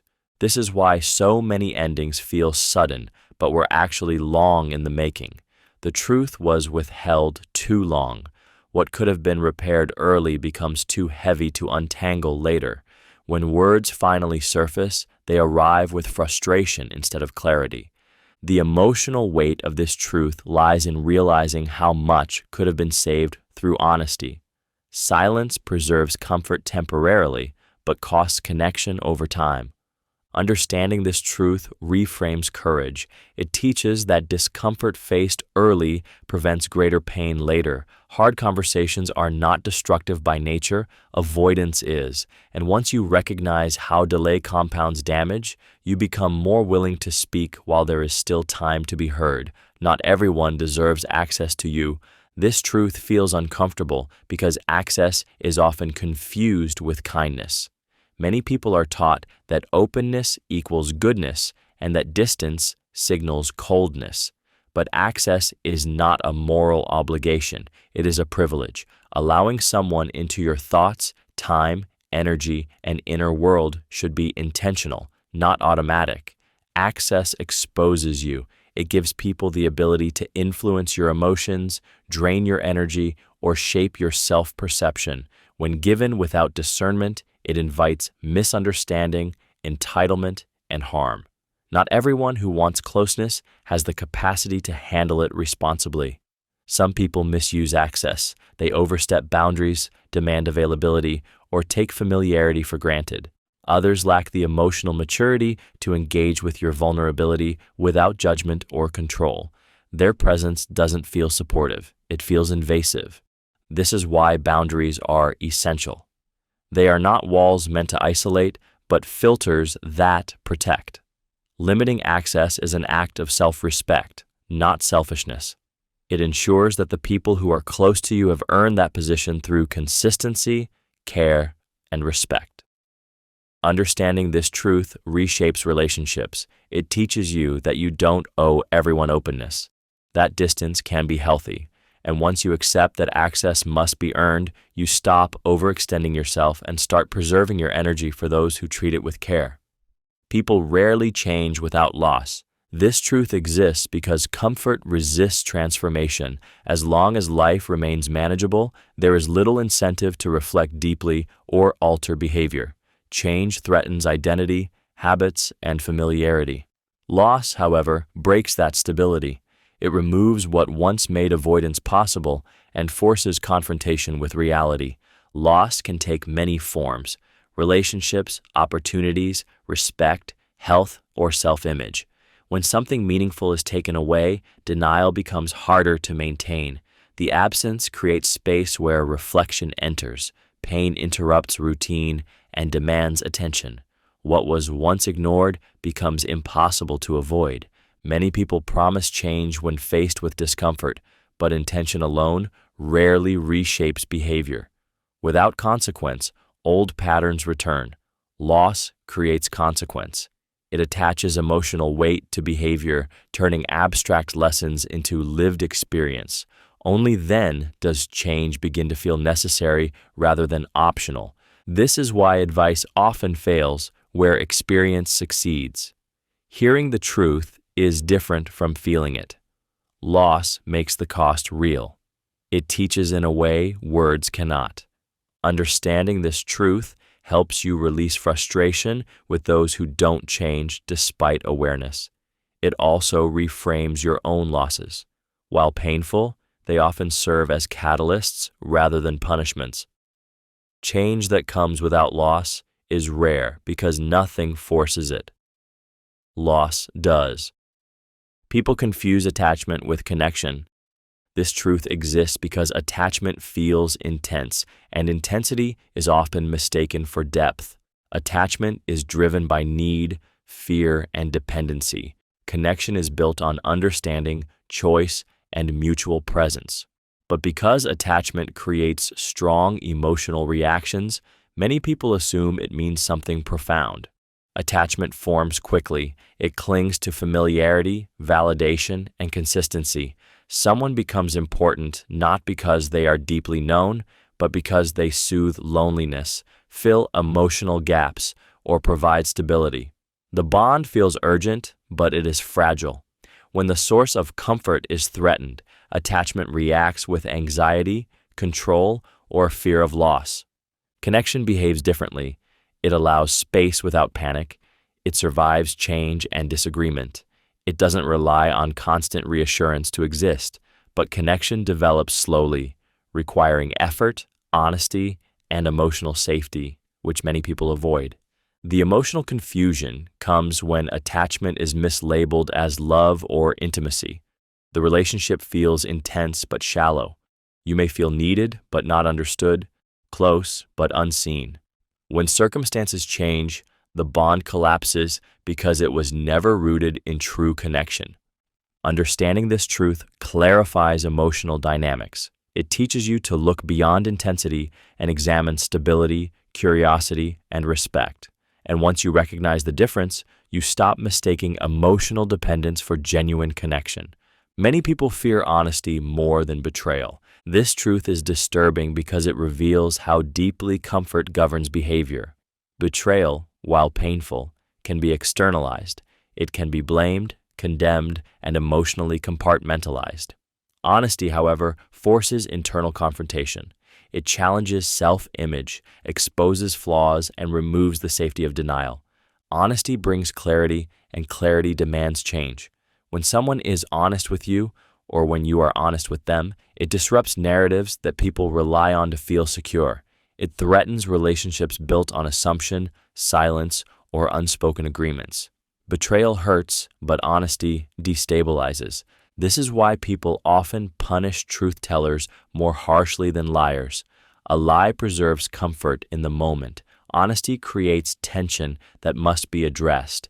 Rather than facing that discomfort, many people choose to reject the message by rejecting the messenger. Betrayal can be mourned without self-reflection. Honesty cannot. It requires listening, accountability, and emotional labor. For those unwilling to do that work, silence feels safer than truth. Understanding this truth reframes reactions. It teaches you not to measure your honesty by how well it's received. It reminds you that resistance often signals avoidance, not wrongdoing. And once you see how strongly people protect comfort, you stop mistaking rejection of truth as proof that you were wrong. People see generosity as unlimited. This truth emerges when giving is met with expectation instead of appreciation. Generosity, when consistent, is often misinterpreted as capacity rather than choice. People stop seeing the effort behind it and begin to assume it has no end. What was once a gift becomes a resource they feel entitled to use. The more freely you give, the less visible the cost becomes.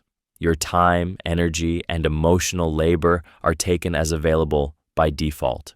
People rarely ask how much it costs you. They only notice when it's no longer there. Generosity creates comfort, and comfort breeds assumption. This is why limits on generosity often surprise people. When you pull back, confusion or disappointment follows, not because you were wrong to give less, but because others believed there was no limit to what you would offer. Your generosity was mistaken for obligation. This dynamic can quietly drain you. When generosity is treated as endless, it erases reciprocity. You become a source rather than a person. Over time, the imbalance grows, and resentment replaces warmth. Understanding this truth teaches you to give with intention rather than reflex. It reminds you that generosity is most meaningful when it is chosen, not assumed. When you place boundaries around your giving, you preserve its value and protect yourself from being reduced to what you provide. Some people compete silently with friends. This truth is difficult to notice because the competition is never declared. On the surface, there is support, laughter, and shared experiences. Beneath it, comparison quietly shapes perception. Achievements are measured, progress is tracked, and successes are weighed against personal standing, all without a word being spoken.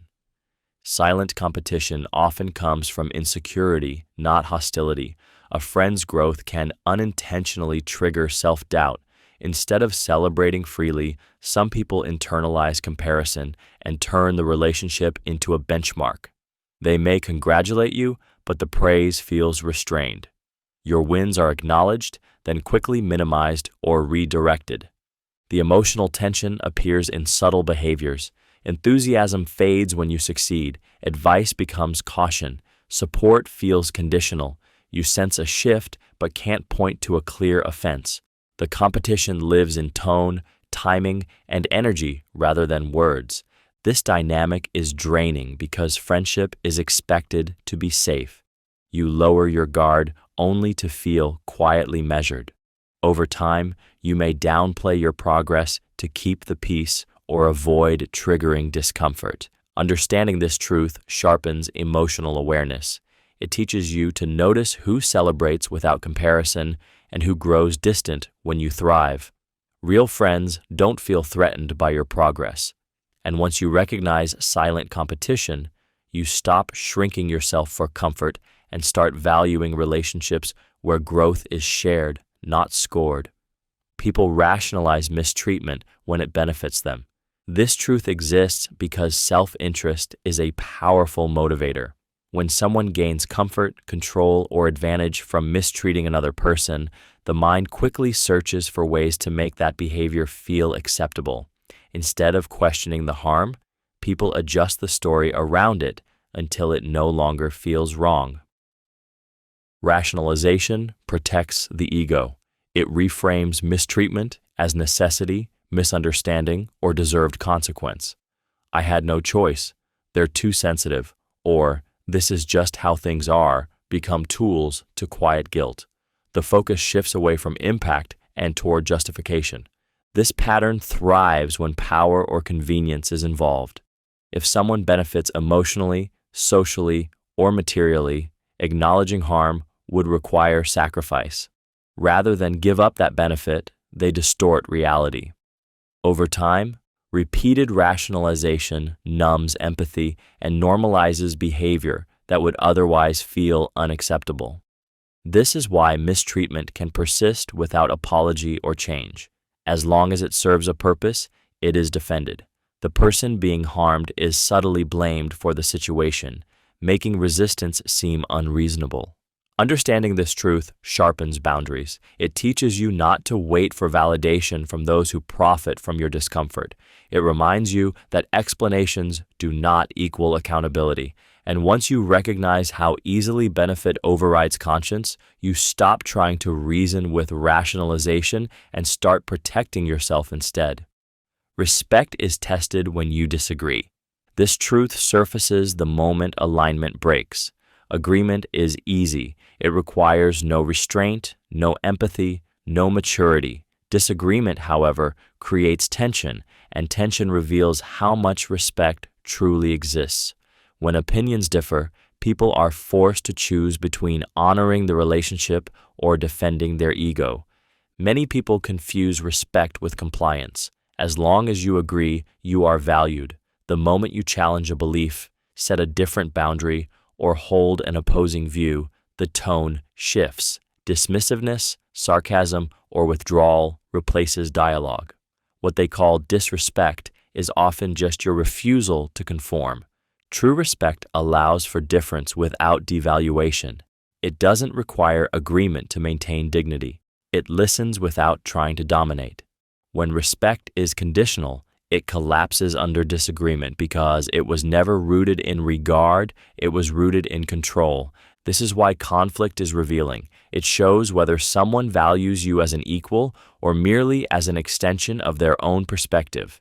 Disagreement doesn't damage respectful relationships, it exposes fragile ones. Understanding this truth changes how you interpret reactions. It teaches you not to measure respect by how well things go when everyone agrees, but by how you're treated when you don't.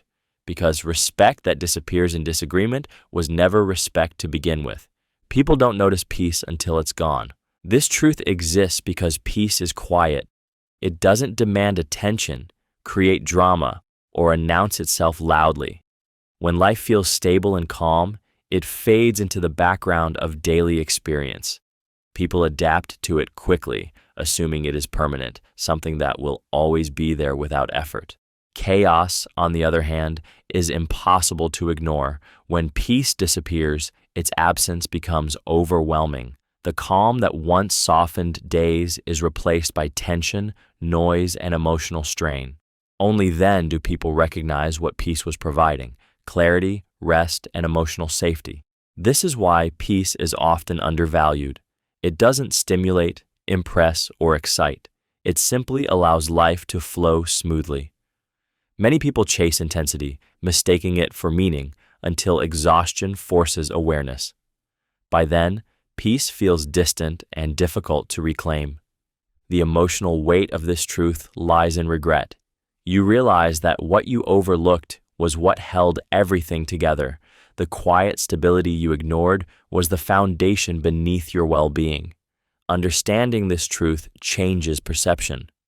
It teaches you to recognize peace while it exists, not after it's disrupted. And once you understand how easily peace is taken for granted, you become more protective of it, even when others don't notice its value until it's already gone. Many people are loyal to comfort, not people. This truth becomes clear when circumstances change.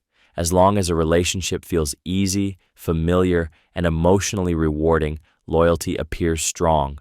But when discomfort enters, conflict, inconvenience, growth, or sacrifice, many people quietly shift their allegiance. What they were loyal to was never the person, but the comfort the relationship provided. Comfort asks for very little. It doesn't demand courage, accountability, or effort. It allows people to stay without being tested. Loyalty to a person, however, requires choosing them even when it costs something. That kind of loyalty is rare because it challenges self-interest. This is why support often fades when things become difficult. People don't always betray you. They simply retreat toward what feels easier. They justify distance as self-care, neutrality, or practicality, avoiding the discomfort of involvement. Comfort-based loyalty is fragile.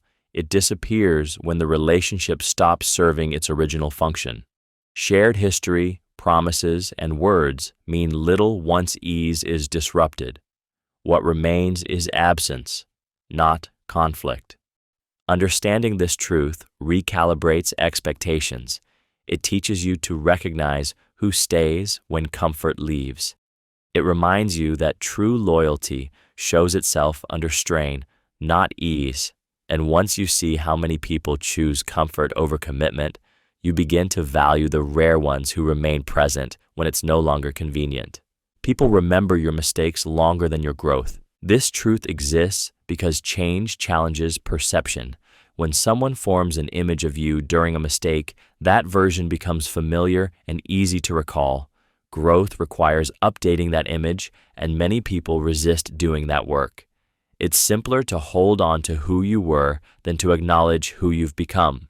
Mistakes create strong impressions. They come with emotion, judgment, and often disappointment. Those moments stick. Growth, on the other hand, is gradual and quiet. It doesn't demand attention. It unfolds over time, without spectacle. As a result, it's often overlooked or minimized.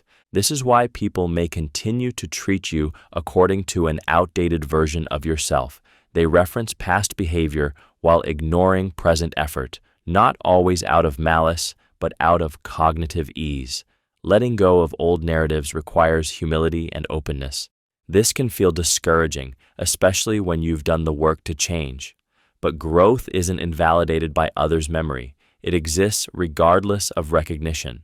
People may lag behind your evolution, seeing echoes instead of reality. Understanding this truth helps you detach from external validation. It teaches you that growth is not about convincing others, but about alignment with yourself. Those who are willing to see you clearly will catch up. Those who aren't were never meant to define who you are becoming. Some people need chaos to feel alive. This truth exists because stillness can feel unbearable to those who haven't learned how to sit with themselves. Chaos creates stimulation, distraction, and intensity. It drowns out internal discomfort. For some people, calm feels empty, unfamiliar, or even threatening, so they unconsciously seek disorder to feel something. Chaos provides identity. Conflict, drama, and instability become normal, even comforting. When life begins to settle, restlessness appears. They provoke arguments, create problems, or gravitate toward unstable situations, not out of malice, but because unpredictability feels like movement. Peace feels like stagnation to them. The emotional damage comes from proximity. When you bring stability into their lives, it disrupts their rhythm. Instead of appreciating the calm, they resist it. Your peace highlights their inner unrest. Over time, they may pull you into cycles of tension, leaving you drained and confused. This is why relationships with chaos-driven people feel exhausting. Progress is undone, harmony is short-lived, and calm never lasts. Just when things feel steady, something is stirred. Understanding this truth teaches discernment. It helps you recognize when conflict is intentional rather than circumstantial. And once you see that some people are energized by disorder, you stop trying to fix it. You protect your peace, knowing that calm is not boring, it's healthy, and not everyone knows how to live in it. People often expect forgiveness, not consequences. This truth exists because forgiveness feels emotionally relieving, while consequences feel threatening. Many people apologize or acknowledge harm with the quiet expectation that things will return to normal. They want emotional release, not accountability. Forgiveness becomes a reset button rather than a doorway to change. Consequences force reflection. They interrupt comfort and require responsibility. Forgiveness, when given too quickly or without boundaries, allows people to avoid examining their behavior. This is why some apologies feel urgent, not because of remorse, but because of fear of loss or discomfort. People are often taught that forgiveness is a virtue, while consequences are framed as harsh or unforgiving. This creates an imbalance where the injured party feels pressured to move on, while the person who caused harm feels entitled to closure. The emotional labor shifts unfairly to the one who was hurt.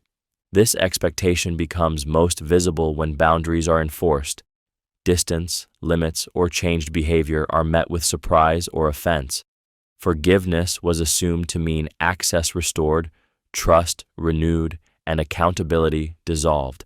Understanding this truth restores agency.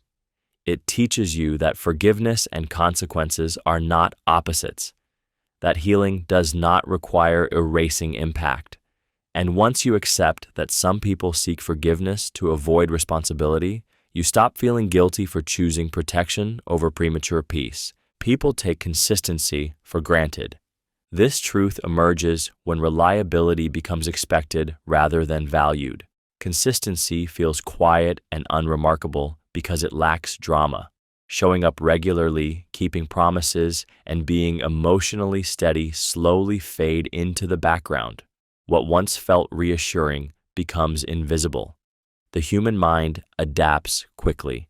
When something is dependable, it stops registering as effort. People assume it will continue without considering the discipline or intention behind it. Consistency becomes part of the environment, not something to acknowledge. It is noticed only when it disappears. This is why dependable people are often undervalued. Their absence is more disruptive than their presence is appreciated. They are relied on without recognition and missed only after withdrawal.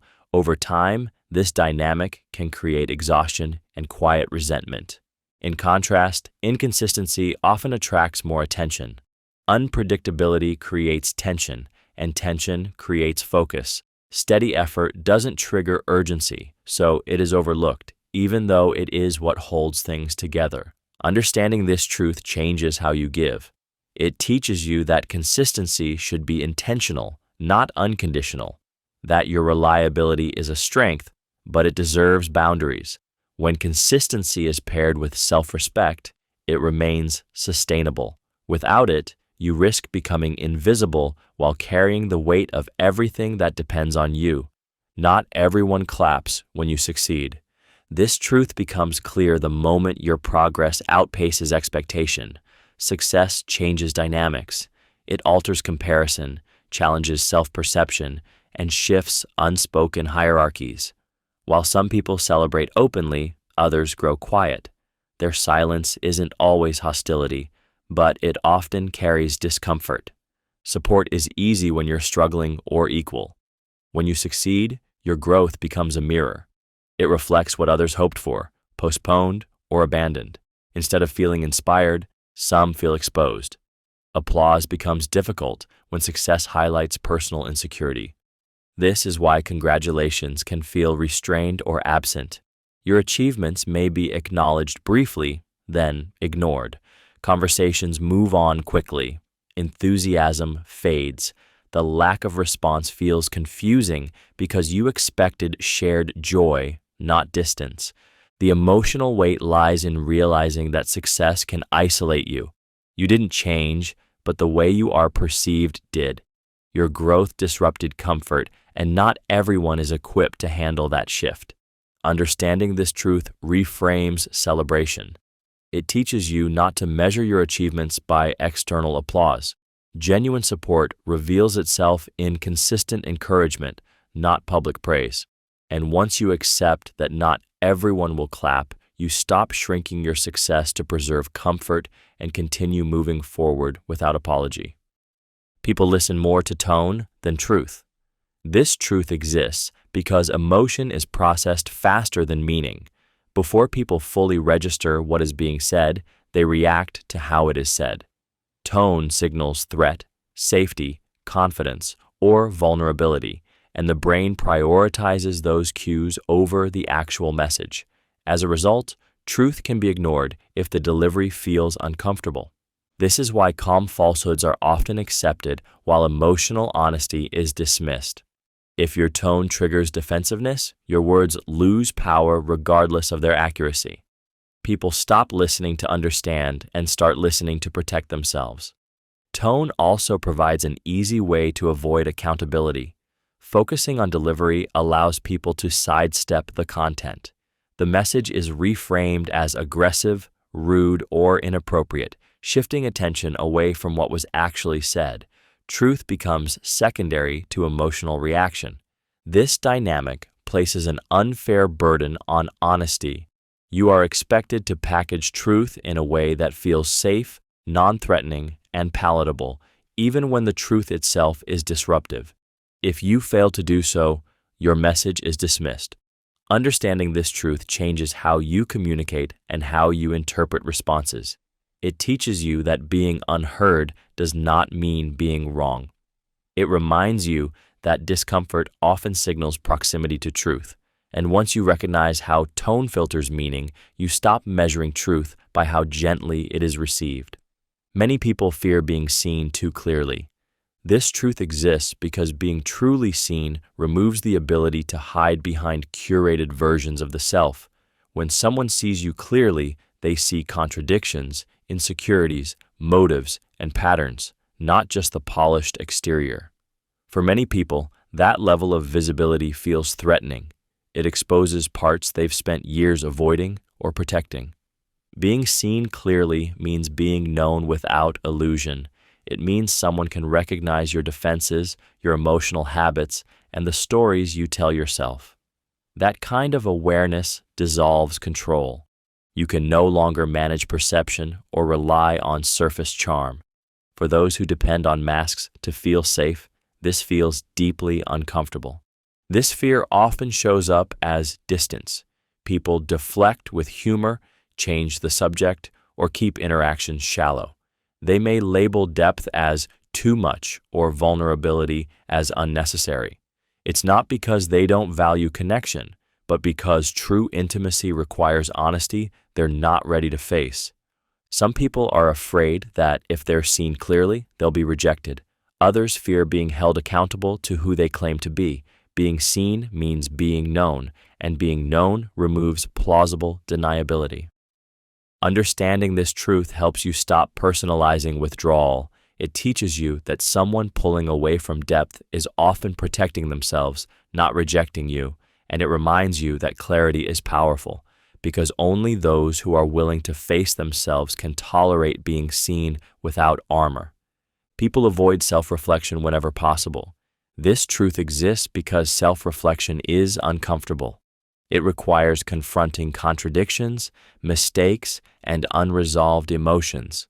Looking inward threatens the narratives people build to feel competent, justified, and good.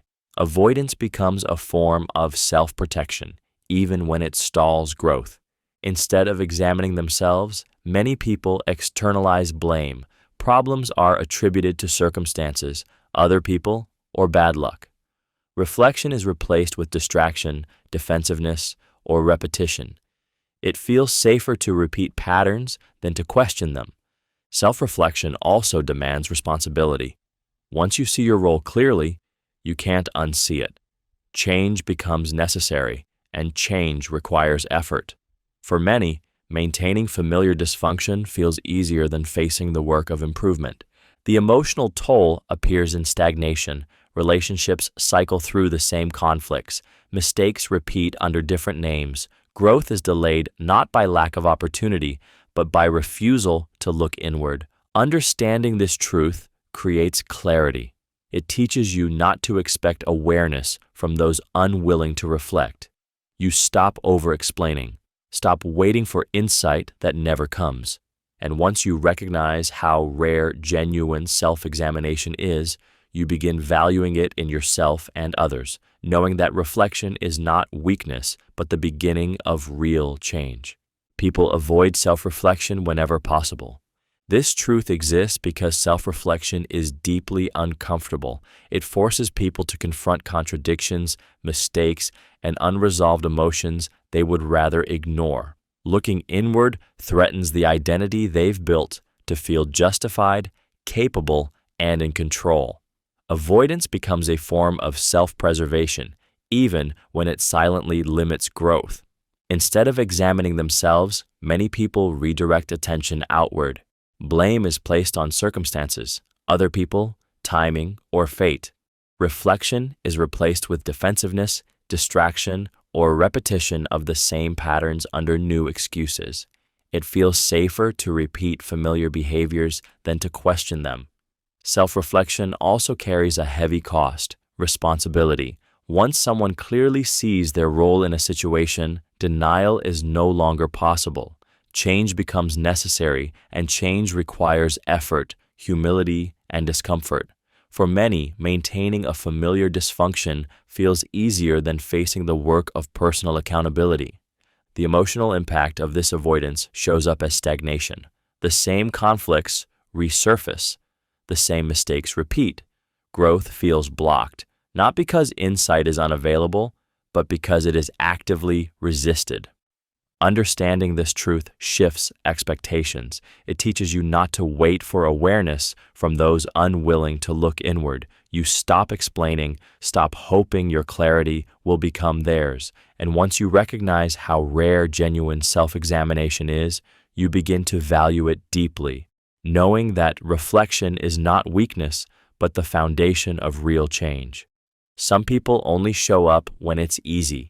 This truth becomes clear in moments of difficulty. When life is light, celebratory, or convenient, certain people are present, responsive, and engaged. Their support feels consistent until effort is required. As soon as discomfort, complexity, or emotional weight appears, their presence fades. Easy moments demand little.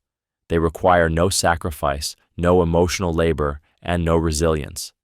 Showing up during those times feels good and reinforces a positive self-image. Hard moments, however, expose limits. They require patience, courage, and the willingness to sit with discomfort. Many people quietly opt out when that cost appears. This absence is rarely explained. It shows up as delayed replies, vague excuses, or sudden busyness. The withdrawal feels personal, but it often reflects capacity rather than intent. Still, the impact remains the same. You are left alone when support matters most. This pattern teaches a hard lesson about consistency. Being present only when it's easy is not reliability, it's convenience. Real presence is proven in strain, not comfort. Understanding this truth reshapes how you define support. It teaches you to notice who remains when situations are messy and unresolved. It reminds you that availability during ease does not equal commitment. And once you see who disappears when things get hard, you stop overvaluing presence that only exists under perfect conditions. People protect their ego at all costs. This truth exists because the ego is tied to identity, and threats to identity feel like threats to survival. When someone's self-image is challenged, the mind reacts defensively. Rational thought often gives way to justification, denial, or blame. Preserving how they see themselves becomes more important than truth, growth, or connection. People will rewrite events to maintain innocence. They will minimize harm, shift responsibility, or question others' intentions rather than confront their own flaws. This protection isn't always conscious. The ego's primary function is self-preservation, and it operates quickly when exposed. This is why honest feedback is often met with resistance. Even when delivered with care, it can feel like an attack. Admitting fault requires humility, and humility threatens the ego's narrative of competence or goodness, so defenses rise, conversations derail, and accountability is avoided. Ego protection also explains why apologies feel incomplete and conflicts remain unresolved. Repair requires vulnerability, and vulnerability weakens the ego's control. Many people choose distance or denial over the discomfort of self-examination. Understanding this truth helps you navigate conflict with clarity. It reminds you that resistance is often about self-protection, not malice. It also teaches you not to exhaust yourself trying to break through defenses that others are committed to maintaining. Growth only happens when someone is willing to let their ego take a back seat, and many never do. Being understanding can make you overlooked. This truth exists because understanding absorbs conflict instead of exposing it. When you empathize, forgive easily, and give others the benefit of the doubt, you reduce friction. You smooth over tension that would otherwise force awareness. While this makes you easy to be around, it also makes your needs easy to ignore. People adjust to the absence of resistance. Your patience becomes the default. Your flexibility is assumed. Over time, your understanding is no longer appreciated as a choice, but expected as a trait. When you don't react, others assume you're unaffected. When you don't complain, they assume you're fine. The emotional cost appears quietly. You are present, reliable, and emotionally available, yet rarely prioritized. Your depth is overlooked because you don't demand attention. Your sacrifices go unnoticed because you don't make them visible. You become the emotional buffer everyone leans on without recognizing the weight you carry. This dynamic is rarely intentional. Most people aren't trying to dismiss you. They simply respond to what's loud. Needs that are expressed forcefully are addressed. Needs that are handled gracefully are forgotten. Understanding this truth teaches balance. It shows that empathy without self-advocacy invites invisibility. Being understanding is powerful, but it must be paired with boundaries. And once you realize how easily quiet strength is overlooked, you begin to speak up, not to be dramatic, but to be seen. People often leave without explanation. This truth is painful because the absence of explanation creates a void the mind desperately tries to fill. When someone disappears without clarity, it leaves behind unanswered questions, self-doubt, and unfinished emotional loops. The silence feels heavier than rejection because it offers no direction, no closure, no understanding. People leave quietly because explaining requires courage. It demands honesty, emotional responsibility, and the willingness to witness someone else's reaction. Many choose disappearance instead, believing distance is easier than discomfort. Silence becomes a way to avoid accountability. This behavior is often justified internally. People tell themselves that explanations would only make things worse, that distance is kinder, or that they don't owe anyone clarity. These narratives protect them from guilt, while transferring confusion to the person left behind. The hardest part is that the absence of explanation often has nothing to do with your worth. It reflects someone's inability to communicate or confront conflict, but without context, the mind turns inward, searching for flaws that may not exist. Understanding this truth reframes silence. It teaches you that closure doesn't always come from answers. It reminds you that someone's inability to explain is not proof of your inadequacy. And once you accept that people leave without clarity, you stop chasing explanations from those who chose absence over honesty. Not everyone who stays is loyal. This truth challenges the assumption that presence equals commitment. Staying can look like loyalty on the surface, but proximity alone doesn't guarantee alignment, honesty, or care. Some people remain close for reasons that have nothing to do with devotion. Habit, convenience, access, or benefit can all keep someone in place. Loyalty involves intention. It requires choosing someone even when it's uncomfortable or inconvenient. Staying without integrity is simply occupying space. A person can be present physically while emotionally detached, quietly critical, or self-serving. Their absence would be obvious, but their disloyalty is subtle. This is why betrayal doesn't always come from strangers. It often comes from those who never left. They gather information, observe vulnerabilities, and remain silent while trust erodes. Staying gives them proximity, and proximity gives influence. Some people stay because leaving would cost them more than staying. Familiarity feels safer than honesty. Remaining requires less courage than addressing conflict or walking away truthfully. Understanding this truth sharpens your awareness. It teaches you to evaluate loyalty by behavior, not duration. Consistency, protection, and integrity reveal loyalty far more accurately than mere presence, because someone can stay for years and still never truly be on your side. Some people only respect strength after you withdraw.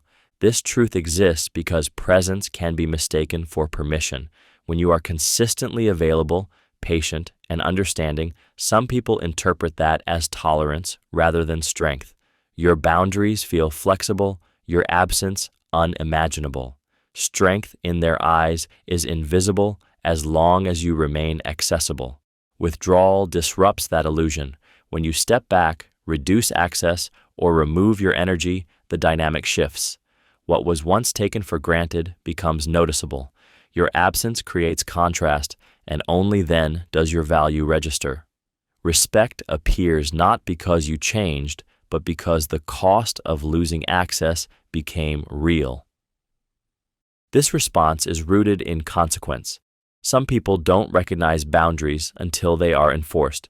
They respond not to communication, but to loss. Words were optional. Distance is undeniable. This realization can be painful. It reveals that respect was conditional on scarcity, not appreciation. You were valued most when you were no longer available to be taken for granted. Understanding this truth teaches restraint. It reminds you that strength does not always announce itself loudly. Sometimes it is expressed through distance, not confrontation. And once you see how withdrawal clarifies dynamics, you stop over-explaining your boundaries and let absence do the work that words could not. People remember boundaries as rejection. This truth exists because boundaries disrupt access. When someone is used to emotional closeness, availability, or influence, a boundary can feel like a personal dismissal rather than an act of self-respect. Even when boundaries are communicated calmly and fairly, they are often filtered through emotion instead of understanding. People tend to interpret boundaries based on how they feel, not what was said. If a boundary creates discomfort, it's remembered as distance. If it removes privilege, it's remembered as abandonment. The intention behind the boundary is lost, replaced by the emotional response it triggered. This is why boundaries are often reframed as coldness or hostility. Accepting a boundary would require someone to examine their expectations or entitlement. It's easier to view the boundary setter as rejecting than to acknowledge that access was never guaranteed. Over time, this misinterpretation solidifies. People don't remember the clarity or fairness of the boundary. They remember how it made them feel. The narrative becomes emotional rather than factual. Understanding this truth helps you stop over-explaining yourself. It reminds you that boundaries will be remembered through subjective experience, not objective logic. Setting them is not about being understood by everyone. It's about protecting yourself. Those who respect you will adapt. Those who feel rejected by your boundaries were often benefiting from your lack of them. People confuse attention with importance. This truth exists because attention is visible, immediate, and emotionally stimulating. Being noticed, messaged, praised, or acknowledged creates a rush that feels like validation. Over time, that feeling is mistaken for significance. People begin to believe that attention reflects value, even when it's shallow, inconsistent, or self-serving. Attention is easy to give and easy to take away. Importance is not. Importance shows up in consistency, care, and sacrifice, not in moments of focus. But the brain craves stimulation, and attention satisfies that craving quickly. It feels like proof of relevance, even when it carries no substance. This is why people chase attention that costs nothing to the giver. Likes, compliments, and fleeting interest create the illusion of being valued without requiring commitment. When attention fades, insecurity follows, not because importance was lost, but because it was never there to begin with. Confusing the two leads to fragile self-worth. People measure their value by how often they are noticed rather than how deeply they are respected. They tolerate neglect as long as attention appears occasionally, mistaking inconsistency for desirability. Understanding this truth changes what you respond to. It teaches you to distinguish between those who look at you and those who invest in you. Attention flatters the ego. Importance protects your well-being. Once you learn the difference, you stop chasing what feels good briefly and start valuing what lasts quietly. Many people don't know how to love healthily. This truth exists because love is often learned through observation, not intention. People absorb patterns from their environment, conflict, neglect, control, inconsistency, and internalize them as normal.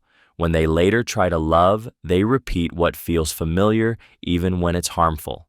Unhealthy love can look intense, loyal, or passionate on the surface. It may involve sacrifice, attachment, or emotional closeness.